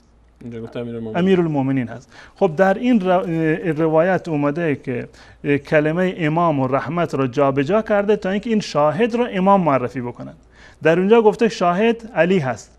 این روایت را، این آیه را تغییر داده، تحریفش کرده تا اینکه ثابت بکند که علی امام بوده. اگر این گونه که آقای قمی ادعا کرده و یتلو شاهد منه اماما و رحمه، یعنی این که این شاهد در اونجا گفت شاهد کی هست؟ علی هست. در اینجا میگه که این شاهد امام و رحمت است، یعنی میخواد که امامت علی را از قرآن این گونه ثابت با ادعای تحریف آیه قرآن. با ادعای تحریف آیه قرآن در واقع میخواد اینو ثابت بکنه که میگه فقدموا و اخروا فی التعلیف، در ترتیب این آیه تقدیم و تأخیری صورت گرفته. در اصل قرآن هست و من قبل کتاب موسی اماما و رحمه، ایشون ادعا کرده که نه، این اماما و رحمه جایش قبل بوده، شاهد منه اماما و رحمه، یعنی این که علی امام و رحمت بوده برای امت رسول الله صلی الله علیه و سلم. اگر دوستان این آیه رو از مصحف هم نمایش بدن، این آیه رو برای ما نشون بدید تا بیشتر روش بتونیم صحبت بکنیم. بینندگان عزیزم روش دقت از اون بکنید روی بخش آیه 17 هم که اصل آیه این هست که افمن کان علی بینة من ربه، آیه 17 هم رو عزیزان مد نظر داشته باشید. افمن کان علی بینة من ربه و یتلوه شاهد منه، بعد شاهد منه ما اینجا در آیه کلام الله مجید تعبیر دیگری اماما و رحمه ما اینجا نداره. ادامه بدیم آیه رو و من قبله کتاب موسی اماما و رحمه. این تعبیر اماما و رحمه که اینجا بعد از کتاب موسی در قرآن کریم ذکر شده رو آقای قمی ادعا میکنه که این جاش اینجا نبوده. این اماما و رحمه جاش در خط اول بعد از کلمه و یتلوه شاهد منه بوده. یعنی اینطور بوده نعوذ بالله که افمن کان علی بینة من ربه و یتلوه شاهد منه اماما و رحمتا و من قبله کتاب موسی اولئک یؤمنون به. این ادعا میکنه که همچین تحریفی در آیه صورت گرفته و کلمه اماما و رحمه اینجا به جای اینکه آخر تعبیر و جمله باشه بعد از کتاب موسی، جاش بعد از کلمه شاهدون بوده. این از آیه 17 هم. این ادعای تحریف داره رسما درباره این. بله، در دو مورد این از این 4 آیه که در اینجا ذکر کرده بودن، 2 مورد رو صراحتاً گفته که این گونه نازل شده برخلاف قرآن مسلمانان. آیه اول رو هم اگر اجازه بدید با هم ببینیم که تا بیشتر در ذهن بینندگان بمونه. احمد جان آیه 143 بقره رو اگر بتونیم برای ما نشون بدیم که اونجا هم ادعا میکنه این آقا که کلمه امت نیست و ائمه هست. و کذالک جعلناکم، احمد جان یک زوم بفرمایید روی این آیه که ما بیشتر صحبت کنیم. و کذالک جعلناکم امة وسطا. آیه این گونه است، این آیه که ما الان در قرآن کریم پیش روی خودمون داریم. آقای قمی ادعا میکنه که این و کذالک جعلناکم ائمة بوده به جای امة، ائمة بوده تا ادعای خودش رو. این هم ممنون احمد جان. این هم ادعای آقای قمی در تفسیرش. اینجا ما در آیه قرآن امة داریم، آقای قمی ادعا میکنه که اصلش بوده ائمة، که این دیگه ادعای صراحتاً ادعای تحریف قرآن است. دوستان دوباره نمایش بدن این صفحه رو. این آیه 143 سوره بقره را میگوید که و انما نزلت، این گونه نازل شده، و انما نزلت و کذالک جعلناکم امة وسطا، این گونه نازل شده. و همچنین در سوره هود در آیه 17 میگوید که قال انما نزلت، انما نزلت، این گونه نازل شده. بحث تعویلی، بحث تفسیری، بحث یک جمله نمیدونم بیانی از جانب امام نیست، صراحت در این گونه نازل شده که امیدوار هستم که در جمهوری اسلامی ایران بتونند این آیات رو در واقع قرآن رو اصلاح بکنند. اگر واقعا به این کتاب ایمان دارند، به این عنوان ایمان دارند، اگر این عقیدهشون هست، اگر حجتشون این رو گفته، خب پس بنابراین قرآن رو باید اصلاح بکنند. پس الان دو راه بیشتر ندارن. یا بعد قبول بکنن که قرآن تحریف شده که این آیات رو همجوری که شما فهمیدید بعد اصلاح بکنن که این ائمة بوده و اونجا هم اماما و رحمه مقدم بوده بر آنچه که الان هست، یا اینکه بیان ادعا بکنن که آقا این آیات روایاتی که آقای کافی ذکر کرده در کتابش، آقای کنینی در کتاب کافی ذکر کرده، این روایت‌ها هیچ سندی نداره و یا هیچ دلیلی نداره و هیچ اثباتی نمیشه کرد از این آیات بر آنچه که از این آیات نمیتونیم که چون این ترجمه الباب را، این عنوان را نمیشه که از این آیات در واقع ثابت کرد. آقا یه چیزی رو هوا همینجوری گفته دیگه، حالا شما سخت نگیرید. یا این که آیات رو اصلاح بکنن در قرآن کریم، اون وقت ما قبول داریم. قرآنشون با ما فرق داره. بله. قرآن ما رو دیگه وسط نکشن. بله حرف قرآن, قرآن ما همچین نباشه. چیزا اثبات نمیشه. بله اینو قرآن خودشون اصلاح بکنن به و کذالک جعلناکم ائمة وسطا و یتلوه شاهد منه اماما و رحمه، این اصلاح بکنن خب براشون مبارک باشه. حداقل شیعیان ولایی، شیعیان اثنا عشر اونو قبول میکنن، اما حسابشون از بقیه مسلمانان در واقع جدا میشه. خب این دو تا آیه بود که در این باب در واقع استدلال کرده بود. دو تا روایت دیگر در این باب هست. این دو تا روایت دوم و چهارمی که در اینجا بود از دو امام متفاوت، از امام باقر صادق و امام باقر، بله از پدر و پسر اینها رو نقل کردن با دو سند جداگانه. دوستان اینو نمایش بدن. در اینجا حسین ابن محمد هست، روایت دومی حسین ابن محمد از معلا ابن محمد از حسن ابن علی الوشا تا آخر این روایت رو که در اینجا می آورد لیکون الرسول علیکم شهیدا، لیکون الرسول علیکم شهیدا. در اینجا در پاورقی 4 ببینیم چی گفته. در پاورقی 4 در اینجا میگه که سوره حج آیه 78 و 79 آیت آخرش بله مشخص میکنین. و فی المصحف، اما در قرآن این گونه آمده شهیدن علیکم، شهیدن علیکم آمده، جابجا کرده. اما در اینجا در آیه قرآن چی در این در روایت اومده که علیکم شهیدا، علیکم شهیدا. در پاورقی گفته که در قرآن چی هست؟ شهیدن علیکم، یعنی علیکم شهیدان نیست بلکه شهیدن علیکم هست. این مورد اول. این حرفو کی زده؟ امام جعفر صادق. این پاورقی رو خود مؤلف می‌نویسه یا کسی که این کتاب رو تحقیق کردن؟ این نسبت نه به آقای کلینی داره نه به امام جعفر. نه هیچ ارتباطی نداره که محقق این کتاب بله مال ناشر. خب این روایت از کی هست؟ با یک سند از امام جعفر صادق نقل کردن. روایت چهارم رو سندش رو دوستان ببینند که یک سند متفاوت است. علی ابن ابراهیم عن ابیه عن محمد ابن ابی عمیر، عن محمد ابن أبي عمير عن ابن أذينة عن بريد العجلي قال قلت لأبي جعفر. اینجا بحث از امام ابو جعفر هست، یک امام دیگر امام باقر هست. امین آیه رو بازم در اینجا به همین گونه آورده و فی هذا القرآن لیکون الرسول علیکم شهیدا، لیکون الرسول علیکم شهیدا.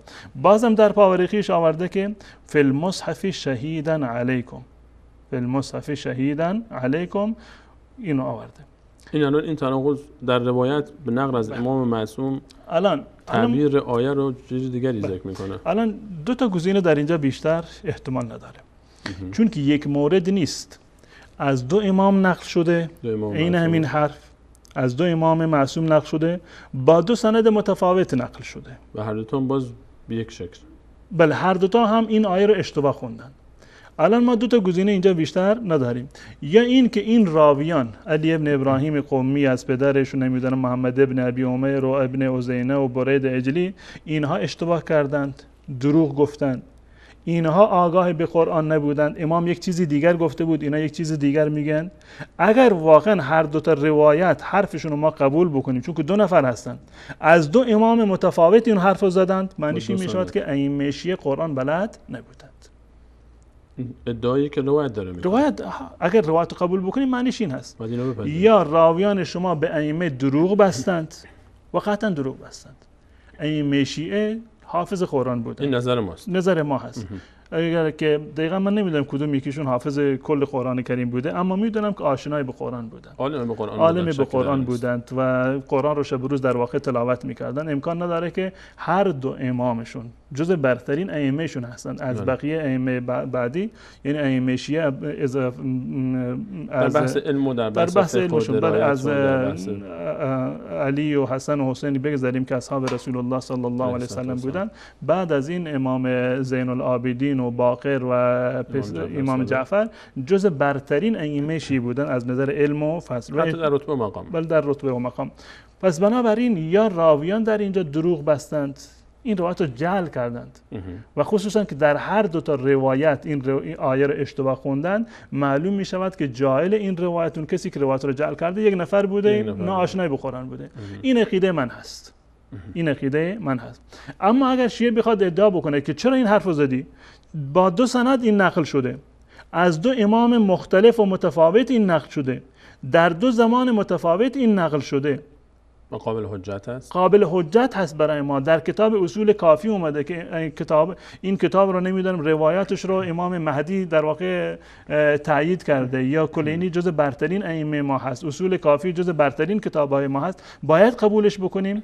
پس بنابراین معنیش این می شود که ائمه شیعه با قرآن کریم آشنایی نداشتند. چون آیه‌ای که اینجا ذکر میکنه که سوره حج این گفته است، در سوره حج این نیست. این نیست. فرق میکنه تعبیرش.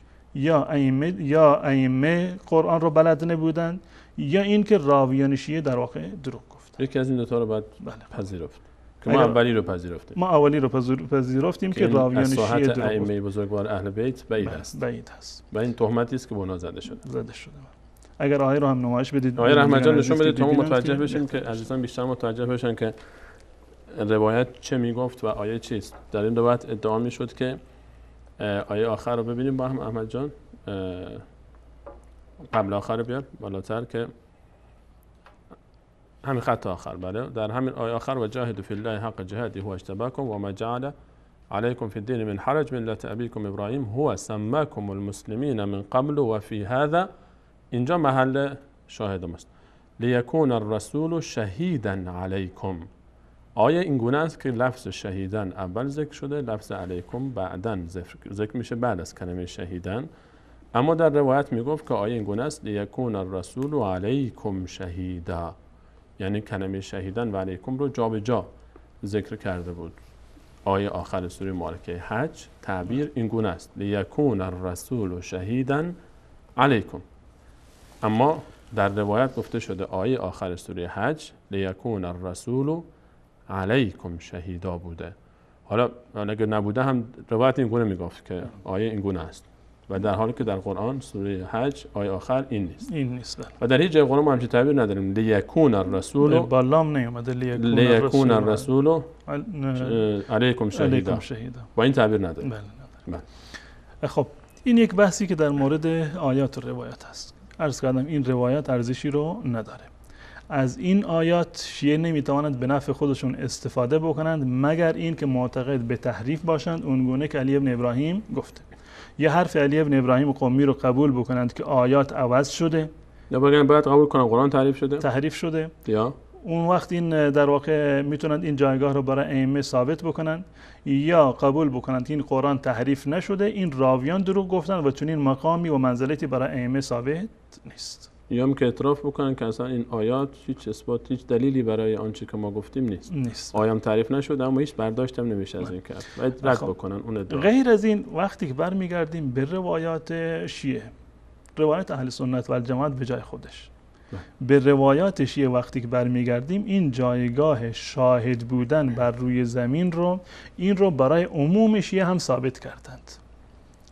در این باب استدلال شده، بله در این باب استدلال شده که فقط ائمه شاهدان الله متعال هستند بر روی مخلوقات. خاص بله این جزء ویژگی های آیه رو هم تحریف کردن، گفتن که در واقع این ائمه وسطا بوده لتکون شهدا علی الناس. اما در روایت من که زیاد این وارد این بحث نمیشم، اما به عنوان مثال یک چند روایت رو خدمت بینندگان عزیز نمایش میدم که در کتاب‌های شیعه اومده که عموم شیعه شاهد بر خلق هستند، عموم شیعه شاهد بر مخلوقات الهی در واقع هستند. به طور مثال روایتی هست در کتاب بحار الانوار، در کتاب بحار الانوار، دوستان اگر نمایش بدن این کتاب را که بارها هم دیدن دوستان، این جلد 23 و 24 این کتاب هست. جلد 23 و 24 هست و این حدیثی که من میخوام نمایش بدم در جلد 24 این کتاب هست. در جلد 24 صفحه 327 هست. جلد 24 صفحه 327 که در اینجا در واقع درد شده و از این چاپی که بنده دارم جلد 24 صفحه 381 هست. 381 و این جلد کتاب هم در واقع جلد 12 هست. این چاپ پشورده‌ای که دو جلد رو با هم چاپ شده. در اینجا یک روایتی رو در اینجا آورده. روایتی رو در اینجا آورده، روایت تفسیری هست، خیلی طولانی هست. این روایت اصلش در اینجا هست، روایت 41 هست، از کنزی آورده. جاء فی تفسیر اهل البیت، در تفسیر اهل بیت اومده، از عمرو بن شمر، از جابر، از ابی جعفر اومده، از امام باقر اومده و در ادامه این روایت که این آیاتی از قرآن کریم رو در اینجا تفسیر کرده. این همین روایت هست تا اینکه ادامه داره صفحه بعدش، این همین روایت رو تا اینکه در آخرش در اینجا این آیه رو و ما یعلم جنود ربک الا هو، و ما یعلم جنود ربک الا هو، سپاهیان پروردگارت رو کسی جز خودش نمیشناسد. فقط خودش میداند که چه مقدار سپاهیان دارد و چه کسانی در واقع جز سپاهیان الله متعال هستند.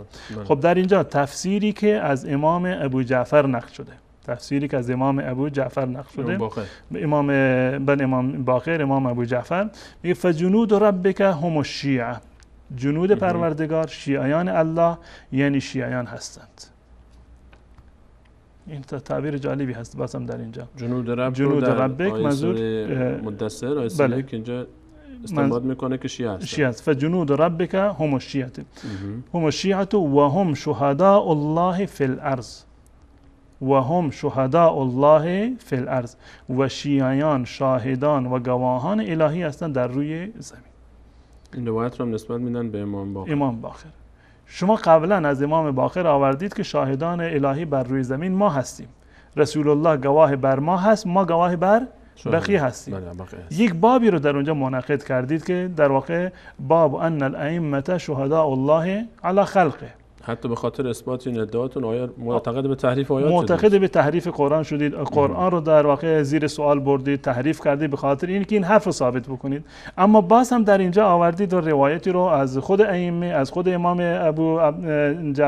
ابو جعفر امام باقر دوباره روایتی رو آوردید که تمام شیعیان همهشون سپاه اللهند، جنود پروردگارند، حزب الله هستند و هم شهداء الله فی الارض، و تمامی شیعیان شاهدان الهی بر روی زمین هستند. تناقض. ما کدوم یکی رو قبول بکنیم؟ ولو کان من عند غیر الله لوجدوا فیه اختلافا کثیرا. و جالب اینجا هست که خود آقای کلینی در همین کتاب فقط چند صفحه قبلش الان دوستان نمایش بدن، صفحه 190 این کتاب هستیم. این روایت رو ما قبلا بررسی کردیم. صفحه 190 این کتاب هستیم، جلد 1 صفحه 190 هست. همین بابی که الان مورد بررسی فی ان الائمه شهداء الله عز وجل علی خلقه. چند صفحه وقتی که برمیگردیم به قبل، صفحه 181 این کتاب، صفحه 181 این کتاب که قبلا این باب رو در جلسات گذشته، بله، در اینجا روایتی وجود داره، روایت پنجم هست، روایت پنجم حسین ابن محمد معلا ابن محمد از امام ابو عبدالله اینو در واقع روایت کرده.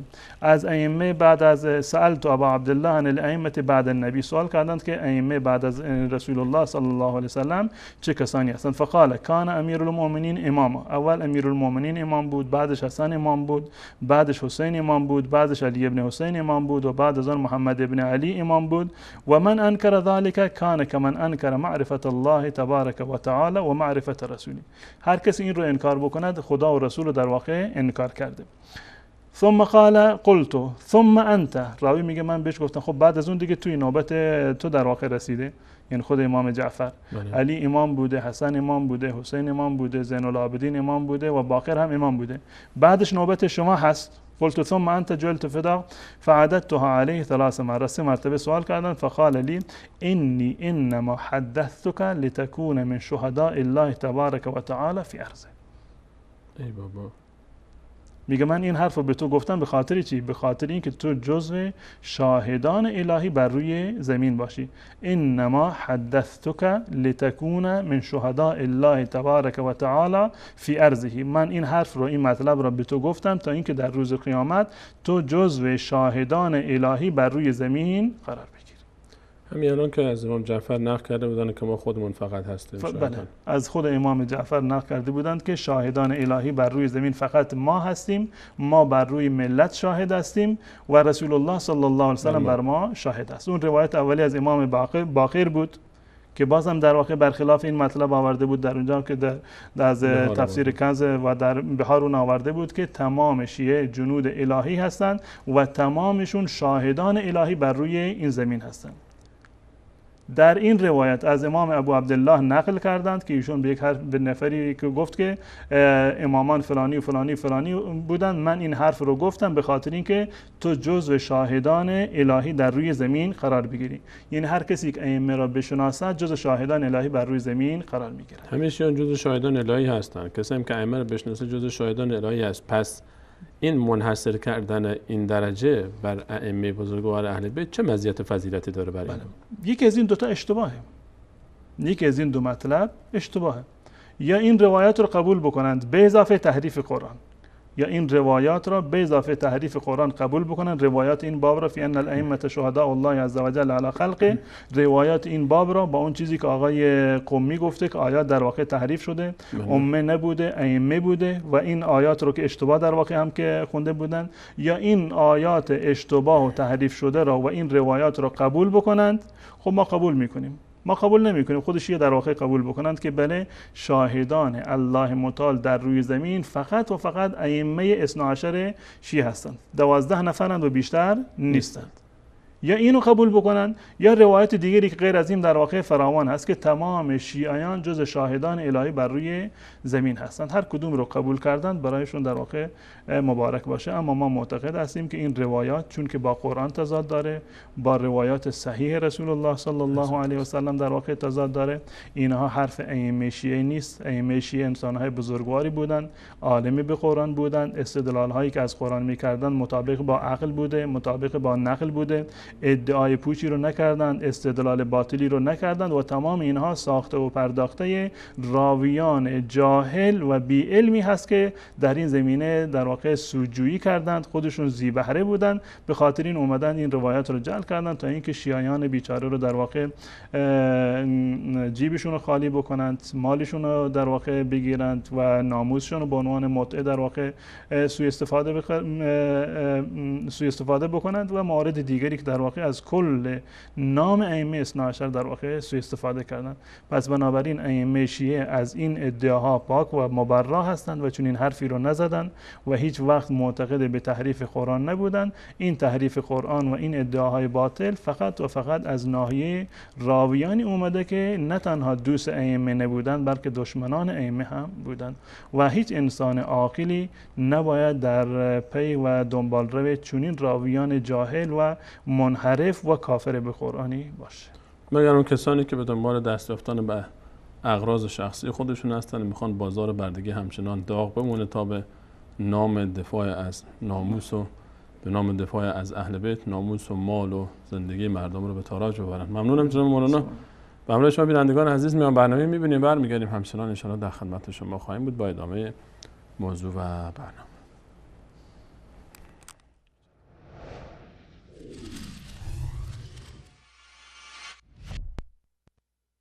آخوند شور. ولایت امیر مومنان علیه السلام برای همه مخلوقات حتی بر جمادات عرضه شد.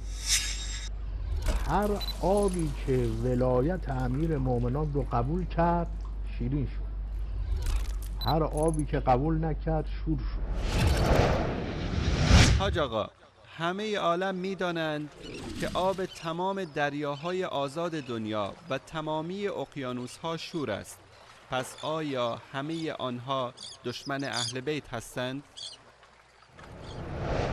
آیا یک دوستدار اهل بیت اجازه شنا کردن در این آبهای شور و دشمن اهل بیت را دارد یا نه؟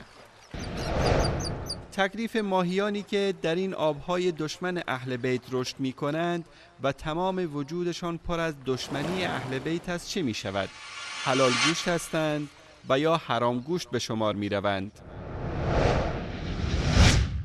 حاج آقا، آیا این آبهای جنوب ایران هم که همه شور هستند دشمن اهل بیتند؟ اگر آبهای جنوب ایران هم دشمن اهل بیت هستند، پس چرا انقدر اصرار دارید که آن را به ایران نسبت دهید و میگویید خلیج همیشه فارس و خلیج تا ابد فارس؟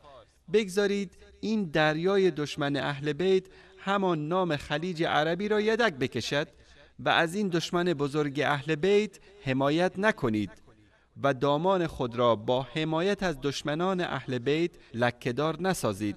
از قدیم گفتند مال بد پای ریش صاحبش. این خلیج دشمن اهل بیت را بدهید به عربها و دریای خزر را پس بگیرید. آج آقا مگر نفرمودید که هر آبی که ولایت امیر مومنان رو قبول کرد شیرین شد. خب این دریای خزر که بزرگترین دریاچه آب شیرین دنیاست و بنا به اعتقاد شما بزرگترین دریای دوستدار اهل بیت است، چه گناهی کرده بود که آن را دو دستی تقدیم روسیه دشمن اسلام و مسلمین کردید؟ چرا بزرگترین دریای دوستدار اهل بیت را مفت بخشیدید و برای داشتن یک دریای بزرگ دشمن اهل بیت درگیرید؟ چرا با فروش پول نفت و گاز دریای خلیج دشمن اهل بیت شکم دوستداران اهل بیت را سیر می کنید؟ هر آبی که ولایت امیر مومنان رو قبول کرد شیرین شد. هر آبی که قبول نکرد شور شد. آج آقا، آب شهر قم از بس که شور است، آب خوردن این شهر را از تهران می آورند. به نظر شما چرا آب مرکز شیعیان دنیا دشمن اهل بیت است و امامت را قبول ندارد؟ و چرا منطقه جمکران که مسجد خاص امام زمان شیعه در آن است آبی شورتر از قم دارد؟ آیا آب این منطقه هم منکر وجود امام زمان است و آن را قبول ندارد؟ راستی آج آقا، شوری آب که به خاطر نمک آن است، نظرتان درباره خود نمک چیست؟ آیا جایز است که این دشمن اهل بیت را بر روی غذای خود بریزیم و یا ترجیح می دهید که دوستداران اهل بیت غذای بی نمک بخورند و با تحریم نمک حال این دشمن اهل بیت را بگیرند و حسابش را کف دستش بگذارند؟ نظرتون درباره تجارت نمک و خرید و فروش این دشمن اهل بیت چیست؟ آیا پولش حلال است؟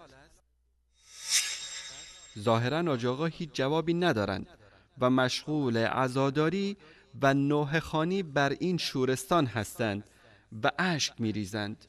اتفاقا خوب شد یادم افتاد، حاج آقا، این اشک شوری که از چشم شما در عزاداری خارج می شود دشمن اهل بیت است و یا دوست اهل بیت؟ اگر دشمن است پس چرا اشک شده و به خاطر آنها می ریزد؟ و اگر دوست است پس چرا شور است؟ در آخر ما که نفهمیدیم چی شد. بیا تا شورتر نشده نمکش را کم کنیم وگرنه کلیپ ما نیز شور می شود و دشمن اهل بیت می گردد. قضاوت نمک کلیپ با شما.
بله، سلام مجدد خدمت همه شما خوبان و عزیزان. همچنان با شما هستیم با برنامه حجت بی حجت. فقط یادتون باشه زیاد نمک نخورید، دشمن اهل بیت میشید، شور میشید.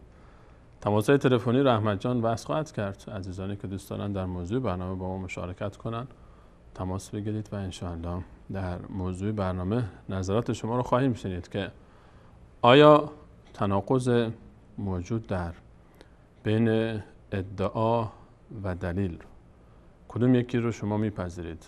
دروغ راویان یا خدای نکرده مسئله عدم علم امام معصوم به آیات کلام الله مجید و استدلال نابجا از این آیات در ادعای آنچه که مطرح گردید که ائمه شهداء الله تعالی بر روی زمین هستند؟ چون آقای قمی با مطرح کردن این موضوع که این آیات تحریف شده اند خودش رسما اعتراف کرد که از آنچه که فعلا موجود است در قرآن کریم نمیشه این ادعا رو اثبات کرد و در اصل این گونه بوده و تحریف شده است. اولین تماس برنامه امروز رو میگیریم. سلام علیکم. سلام بیننده گرامی، شما رو خط هستید، بفرمایید. السلام علیکم و رحمت الله و برکاته. علیکم السلام و رحمت الله و برکاته. خودتون رو معرفی میکنید بیننده عزیز؟ اسم من حاجی جاوید از استان پروان با شما به تماس هستم. حاجی جاوید جان، نظر شما درباره این آنچه که مطرح شد چیست؟ شما کدوم یکی از اینها رو میپذیرید؟ دروغ راویان یا خدای نکرده اشتباه امام؟ با در نظر داشته ای که برادران اهل تشیع همیشه خواستن و کوشش کردن که در راه دین اسلام و یا ای که اهل سنت و جماعت به نام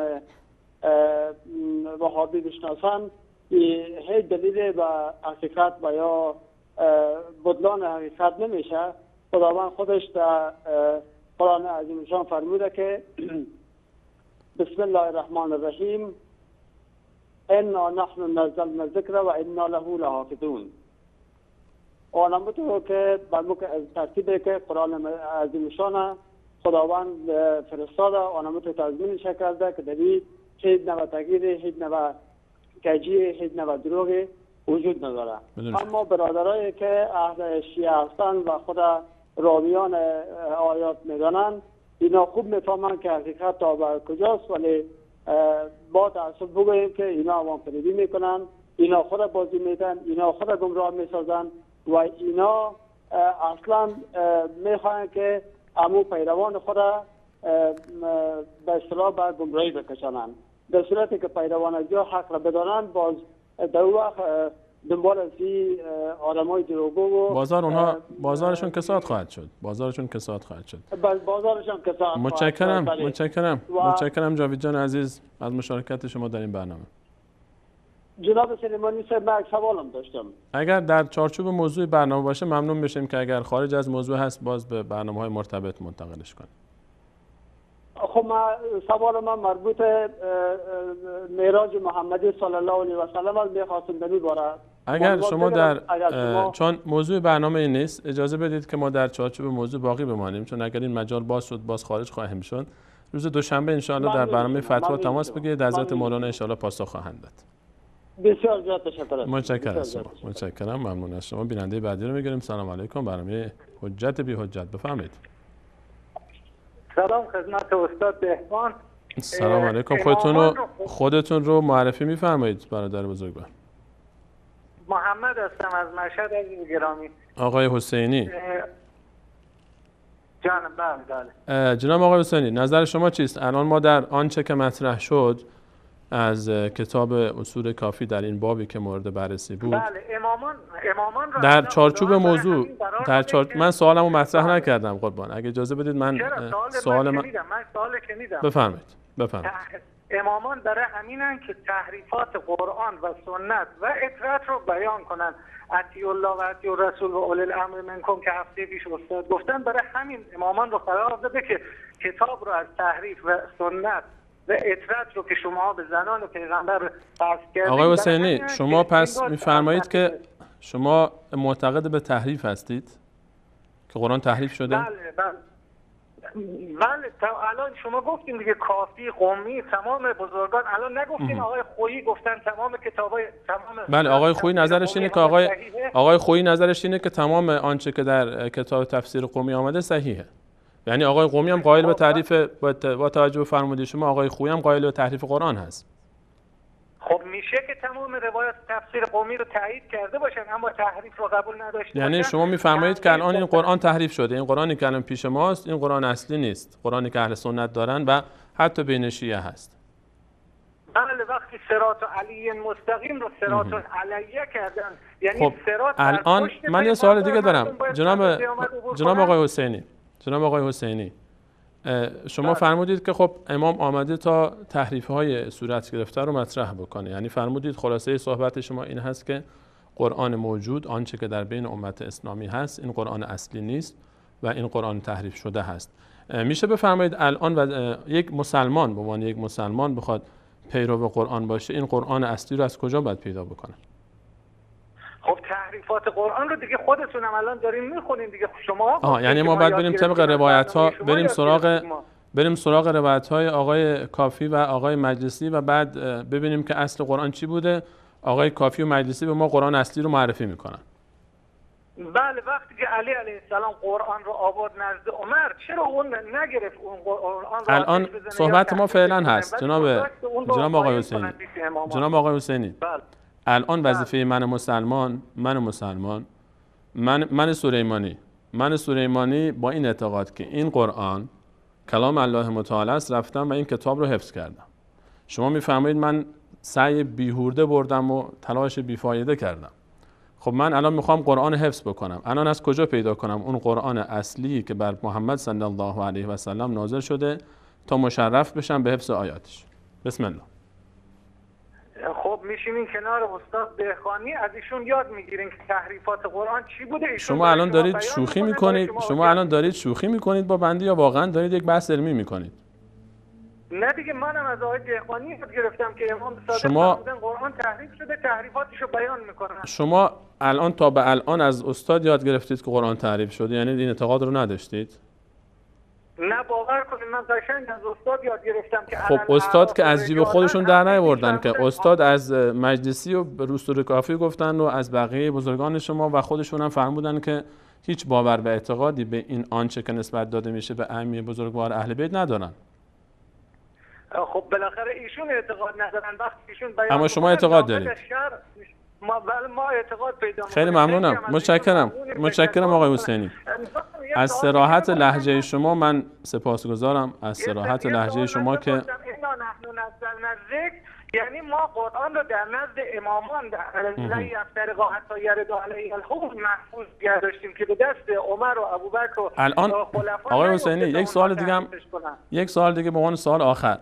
الان منی که به معتقد به تحریف قرآن نیستم، حکم من چیه؟ مسلمونم؟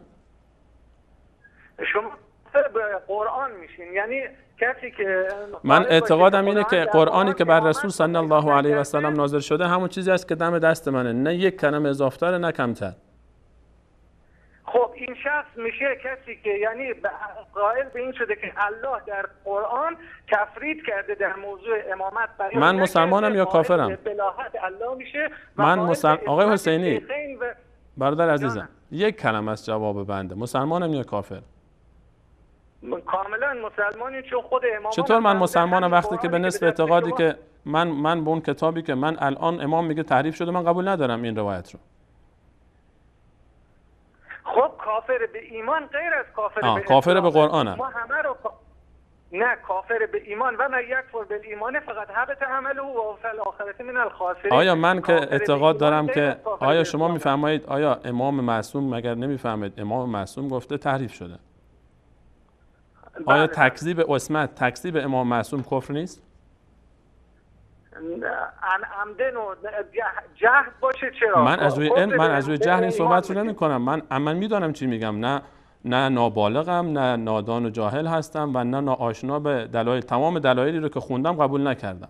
تمام روایتایی رو که شما گفتید من قبول نمی کنم. ابلاغ هم به من شد، تبیین هم شد، گفته هم شد، فهمیدم، درکش هم کردم، اما ردش میکنم. مسلمانم. این میشه جاهد به امر امامت. کافرم یک مسلمانم. کفر به ایمان میشه، کفر به اسلام نمیشه. من یعنی به ایمان کافر شدم، یعنی ایمان ندارم. خیلی ممنون. بله. ممنونم، متشکرم از صراحت لهجه شما. متشکرم آقای حسینی عزیز. اجازه بدید که بقیه وقت رو به دیگر عزیزان هم بدیم. عزیزان دیگه هم رو خط هستن. من متشکرم از تماس شما و تشکر میکنم از صراحت لهجه شما که خیلی راحت مطرح کردید. شما گروه دوم رو پذیرفتید دیگه، گزینه دوم که راویان کاملا درست گفتن، قرآن تحریف شده و آن چیزی که امروزه به اسم قرآن دست ماست، ما دلمون خوشه دیگه، ول معطلیم، خیلی خودمونی تر بگم. بیننده بعدی رو میگیریم. سلام علیکم. سلام بر شما، خودتون معرفی میفرمایید. خواستم با آقای دهخان. شما رو خط هستید، صدای شما در استودیو در حال پخش. خودتون معرفی بفرمایید. خواهشون. من جلال محمد رضا. آقای محمد رضا. بله. شما نظرتون درباره آنچه که مطرح شده در برنامه چی هست؟ آیا آنچه که در روایت‌های مطرح شده مشاهده کردید، شما این تضاد رو گردن راویان میاندازید یا معتقد به تحریف قرآنید شما هم؟ از حضور مبارکتون که تحریف قرآن رو خوب به چه معنا بگیریم؟ اگر به معنای کم و زیاد بگیریم یا به این که مثلا جابجایی صرف باشه. اگر کم و زیاد باشه تو خب روایاتی که من دیدم آیه دهخانی موردی بررسی قرار دادن هیچ کنم قالب کم و زیاد نبود. چرا کم و زیاد نبودن؟ شما برادر عزیزم محمد رضا جان، بله.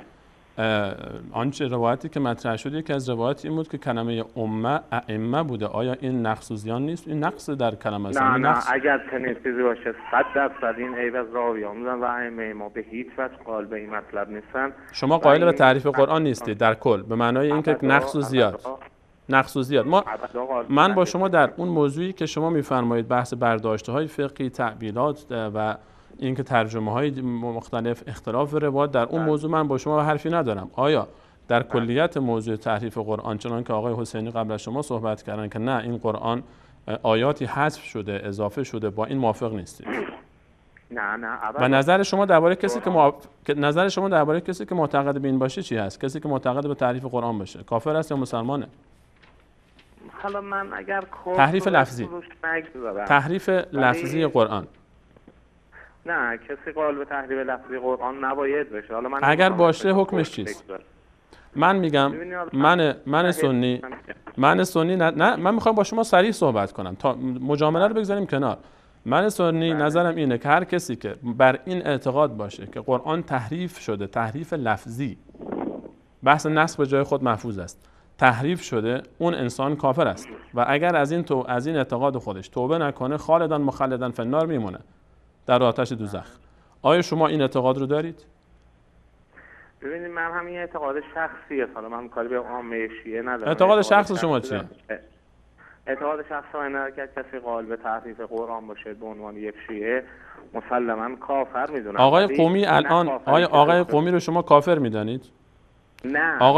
آقای کلینی رو، آقای مجلسی رو، آقای طبرسی که یک کتاب نوشته فصل الخطاب فی تحریف کتاب رب الارباب و 1000 دلیل آورده براش، اینا رو کافر میدانید شما؟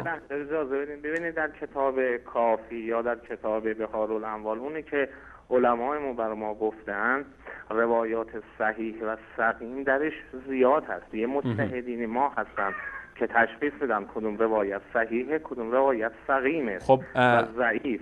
روایت هایی رو که روایت تحریف قرآن برادر عزیزم دلیل که علامه مجلسی قائل به این مطلب باشه، نه اخبار را جمع کردن. بحارالاموال جامع الاخبار است، اما صحیح و سقیم دلیل نمیشه که خود علامه قبول داشته. آقای مجلسی تصریح داره در باب فضائل قرآن و روایت هشام بن سالم که میگه قرآن 17,000 آیه بوده. آقای مجلسی تصریح داره که این روایت صریح است و با لفظ صریحی میگوید که روایات تحریف قرآن به اندازه روایات امامت هست و متواتر هست. از این صراحتشون بیشتر میخواهید؟ میشه من روایت رو ببینم الان به من نشون بدین که کلمه تصریح به کار برده باشه؟ خود آنچه که در اصول کافی ذکر میشه میگه قرآنی که بر رسول صلی الله علیه و سلم نازل شد 17,000 آیه. خب ببینید شما این قسمت رو دیدین، منم اذعان میکنم که روایاتی که در اصول کافی هست، مخصوصا روایاتی که آخر باب قرآن هست، این مطلب رو گفته شده. ولی خب این نکته ما اعتقاد داریم که روایاتی که در اول باب ذکر میشه روایات صحیحه و هر چه روایات رفته به طرف آخر روایات ضعیفیه. یعنی نمیشه. عرض من این بود که آقای مجلسی قبول دارید حرفیشون یا نه؟ جز علمای محدثین معتبر شما هستند یا نه؟ ایشون به عنوان کسی که روی کتاب اصول کافی کار کرده، این روایت قرآن 17,000 آیه‌ای رو ایشون میگویند که صحیح هست. یعنی قرآن اصلی 17,000 آیه بوده، حداقل 2/3 قرآن الان گم شده. ایشون میگه نه تنها صحیح هست بلکه متواتر هم هست این تحریف قرآن. باور بفرمایید من این مطلب رو اولین بار جانب شما دارم میشنوم. یعنی علمای ما راجع به آیت علامه مجلسی هیچ وقت نظر رو ندارن. جناب برادر عزیزم، که ایشون گفته آقا من قبول دارم که قرآنی که بر رسول الله نازل شده 17,000 آیه و الان 6,000 خورده، اینو به من نشون بدین. برادر عزیزم، آقا محمد رضای عزیز، بله. آقا محمد رضای عزیز، بله. شما لطف کنید که ظاهرا شما همونجوری که خودتون فرمودید اولین بار که همچین روایتی رو میشنوید. شما برید یه تحقیقی بکنید بدون هیچ گونه تعصبی، بدون برادر عزیزم ببینید الان موضوع بحث تحریف قرآن نزدیشه از هر من الشمس و آنچه که ما بارها در کلیپ های مختلف واضح کردیم. ما حتی اعترافات علمای شما رو مثل آقای حیدری، کمال حیدری که به زبان فارسی حتی صحبت میکنه که میگه روایات تحریف قرآن نزد شیعه به حدی از تواتر رسیده که روایت های امامت رسیده. اما من تشکر میکنم از حضور شما در این برنامه. شما در این باب لطف بفرمایید همین الان آقای قمی رو به عنوان یکی از استوانه‌های علمی شیعه، آقای قمی همین الان روایتی رو که روی آنتن برای شما نشون داده شد گفتن که امه ائمه بوده و گفتن که اماما و رحمه در آیه 17 سوره مبارکه هود جاش عوض شده. این اگر تحریف نیست معنای تحریف چی هست؟ آقای قمی صراحت داره در خیلی از جاهای دیگر کتاب خودش تفسیر قمی بر تحریف قرآن کریم، همچنین آقای مجلسی، همچنین آقای کلینی و دیگر مشایخی که تحریف رو چه معنایی بکنیم؟ به معنای جابجایی یا به معنای کماکان؟ آیا جابجایی تحریف نیست؟ و جابجایی رو حالا ما تعریف معنایی که تحریف میشناسیم میتونم صراحتا بگم تحریفه، ولی اینکه کلمه ای کلا حذف بشه یا زیادی بشه به نقصان عوض زیاده 100%. من تشکر میکنم از شما. من تشکر میکنم از یه نکته دیگه هم عرض کنم آقای، اگر در چارچوب موضوع برنامه باشه فقط مختصر لطف بفرمایید که وقت دیگران هم نه. ما علمای فعلیمون هم مثل آیت الله مکارم شیرازی ایشون یه جزوه مستقل نوشتن در عدم تحریف قرآن. برادرم من میدونم، من قبول دارم، با این حرف شما موافقم که عده‌ای از علمای معاصر شیعه به عنوان یک شیعه به هیچ وجه مقابل به تحریف قرآن نیست. اما آن کسانی که شما مذهبتون رو از اونها گرفتید قائلن. ما بکنید من نمیدونم. متشکرم از تماس شما. ممنونم. متشکرم از تماس شما. بیننده بعدی، سلام علیکم. برنامه حجت بی حجت، بفرمایید. سلام بر شما بیننده گرامی، سلام بر شما، بفرمایید. سلامت باشید. خودتون رو معرفی میکنید قربان؟ من جمالم از اهواز زنگ میزنم. آقا جمال از اهواز، خوش آمدید. نظر شما درباره آنچه که مطرح شد در این برنامه چیست؟ آیا شما روایتایی که ما بررسی کردیم این رو تدلیس و یا به اصطلاح خیانت راوی میدانید و یا نه شما قائل به تحریف قرآنید؟ عزیز لطف کنید با تلفن صحبت کنید چون صدا رو از تلویزیون شما با تأخیر میشنوید. آقا جمال. سلام علیکم. علیکم السلام. لطف کنید صدای گیرنده‌تون رو ببندید، با تلفن صحبت کنید چون صدای ما از تلویزیون با چند ثانیه تأخیر به شما میرسه. سلام علیکم. سلام بر شما. خسته نباشین. حال شما خوبه؟ ممنونیم از برنامه‌تون. بفرمایید. من سوالی عرض کردم خدمتون، شما متوجه سوال بنده شدید؟ شدم، ولی کلا در حد عقل خودم. من زیاد اهل مثلا قرآن میخونم ولی زیاد تفسیرش اینا نیستم، یا آدم کم سوادی هم دهاتی هستم. دنبال چیه قرآن میگردیم؟ ما دنبال حقیقت قرآن. هم شیعه هم سنی دنبال چیه قرآن ما میگردیم؟ ما دنبال حقیقت قرآن، دنبال اتباع قرآن، دنبال پیروی از منش قرآن. آقا جان، حقیقت قرآن، آیا این حقیقت قرآنی که ما دنبالشیم، ما مسلمانیم، هم شیعه هم سنی، بله، به یه عقلی رسیدیم، به یه حدی رسیدیم که هممون عاقلیم و بالغیم.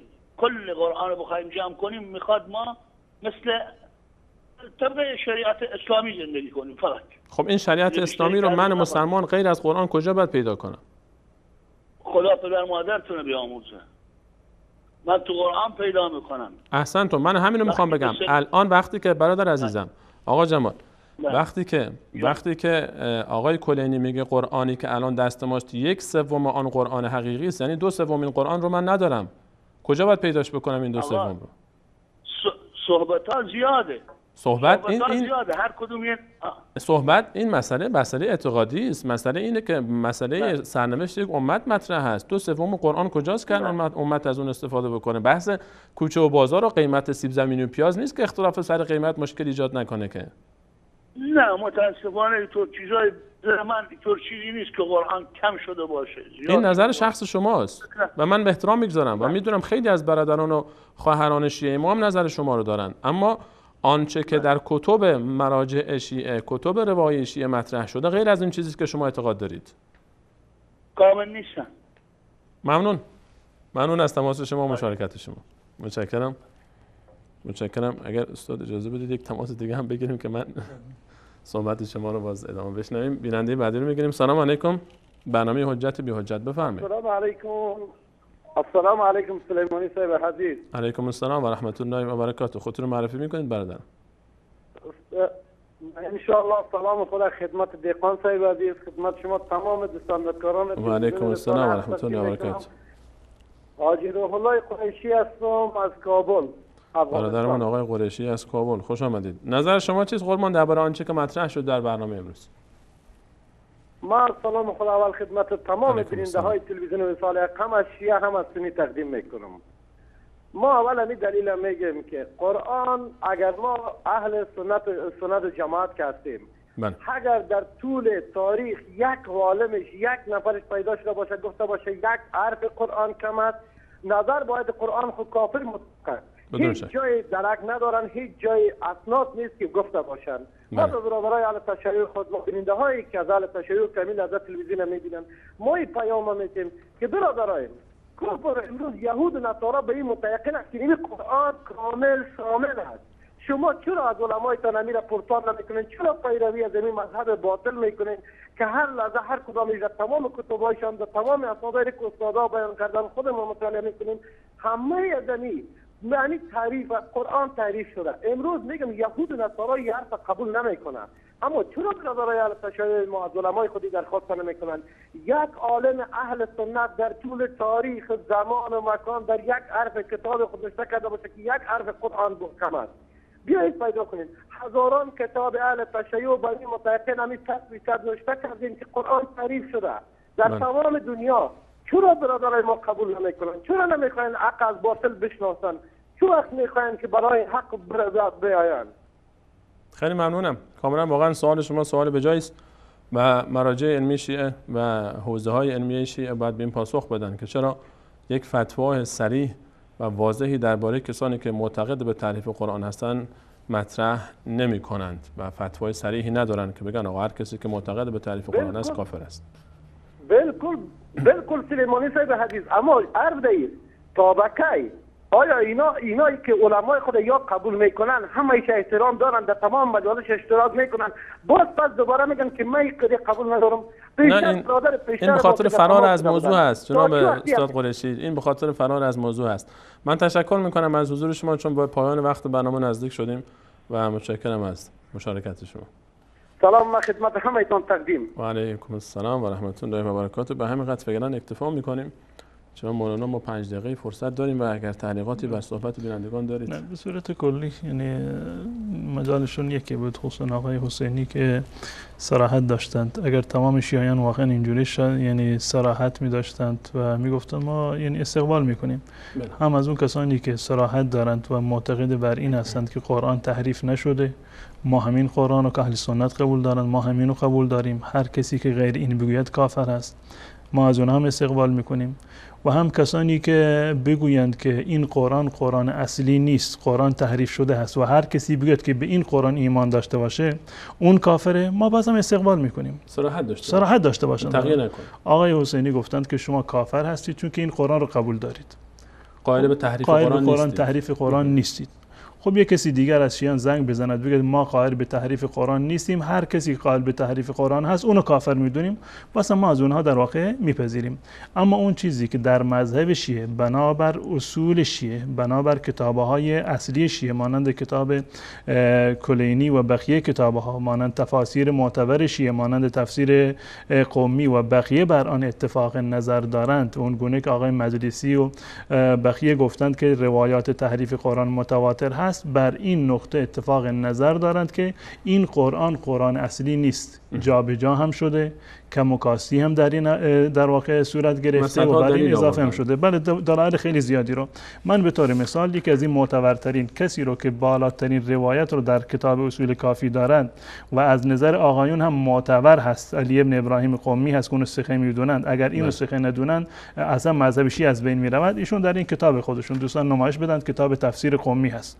تفسیر قمی هست که آقای خویی گفته تمام روایاتش صحیحه، آقای در واقع خود خزوینی هم این حرف رو زدند که تمام روایاتش در واقع صحیح است. ایشون در مقدمه این کتاب خودشون اومدن در این درباره قرآن اظهار نظر کردن، غیر از روایاتی که وجود داره، غیر از روایات، بعد از روایات خودشون هم حرف زدن. در صفحه 14 این کتاب در اینجا هست فالقرآن منه ناسخ و منسوخ ومنه منسوخ ومنه محكم ومنه متشابه ومنه عام ومنه خاص ومنه تقديم ومنه تأخير ومنه منقطع ومنه معطوف ومنه حرف مكان حرف ومنه محرف تحریف شده است ومنه على خلاف ما انزل، بخشی از برخلاف ما انزله هست. بعد از این هر یک از این گزینه ها را اومده توضیح داده، در مقدمه کتاب از هر یک از این گزینه ها رو توضیح داده و در صفحه بعدش یعنی در صفحه 17 میاد و اینو کاملا توضیح داده. میاد و اما ما هو حرف مکان حرف، جاهایی که حرفی به جای حرف دیگر جابجا شده، مانند این لئلا یکون للناس علیکم حجة الا الذين ظلموا منهم یعنی این اضافه یعنی ولا الذين ظلموا منهم و در ادامه این چند تا مثال در اینجا آورده و دوباره این توضیح میداد.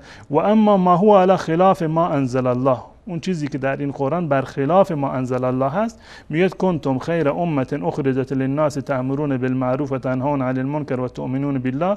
قال ابو عبدالله لقاری هذا الآیه خیر امه، یعنی این خیر امه نبوده، گفت انما نزلت، آیه این گونه نازل شده کنتم خیر ائمه اخرجت للناس. و مثال دومی در اینجا آورده و جعلنا للمتقین اماما، که امام در واقع فرمودند والذین یقولون ربنا هب لنا من ازواجنا و ذریاتنا قرة اعین واجعل لنا من المتقین اماما، که این کلا میخواد بگه که اولش کردن للمتقین امام نیست، میگه اون گونه که در قرآن هست این اشتباه هست و در قرآن اصلی این گونه بوده من المتقین اماما. این چند تا نمونه داره و در آخر میاد و اما ما هو محرف منه، و اما مواردی که از قرآن تحریف شده فهو قوله، مانند این آیه لکن الله یشهد بما انزل الیک فی علی، این فی علی در قرآن نیست، این در اینجا اضافهش کرده که در قرآن بوده، یعنی کمش کردن، پس بنابراین قرآن کم شده. والملائکه یشهدون. و بعدش مثال دیگر یا ایها الرسول بلغ ما انزل الیک من ربک فی علی، این فی علی در قرآن ما مسلمانان نیست، شیعه معتقد هست که در قرآن بوده. و ان لم تفعل فما بلغت رسالته. نمونه دیگر ان الذين كفروا وظلموا آل محمد حقهم، آل محمد حقهم در قرآن نیست. آقای قمی میگه که در قرآن بوده. و مثال هفتم سيعلم الذين ظلموا آل محمد حقهم، در قرآن این وجود نداره اما میگه که این تحریف شده است. و لو ترى الذين ظلموا آل محمد حقهم في غمرات الموت، تمام این مواردی هست که صراحتا میگه کم شده قرآن کریم، هم کم شده، هم اضافه شده، هم حرفی جای حرفی بوده و هم مکان آیات رو جای آیات، انواع اقسام تمام انواع تحریف رو در این کتاب اومده. کاملا روایتش مفصل است، در خود کتاب اصول کافی هم من نشون دادم، از باب نطف و نکات رو که باب 165 کتاب اصول کافی از مفصلا من این موارد رو که صراحتا آورده بود که قرآن این گونه بوده، این گونه نازل شده. و هم در کتاب تفسیر قمی روایات متعددی رو من خدمت بینندگان عزیز در این برنامه نشان دادم که صراحت بر تحریف قرآن دارد. ما هم حرفی رو نداریم شیعه بیان مانند آقای حسینی صراحت داشته باشند که ما معتقد به تحریف قرآن هستیم. هر کسی که معتقد باشد که این قرآن کتاب خداست، کامل هست، کم و زیاد نشده، اون کافر است. ما حرفی نداریم. حساب ما مسلمانان از شیعه کاملا جدا خواهد بود. بله، ما قرآن خودمون رو داریم، اونا قرآن خودشون. بله، اگر شیعیان واقعا معتقد به این هستند که این روایات دروغه و قرآن اصلی این هست، خب اینا بازم اعلام بکنن.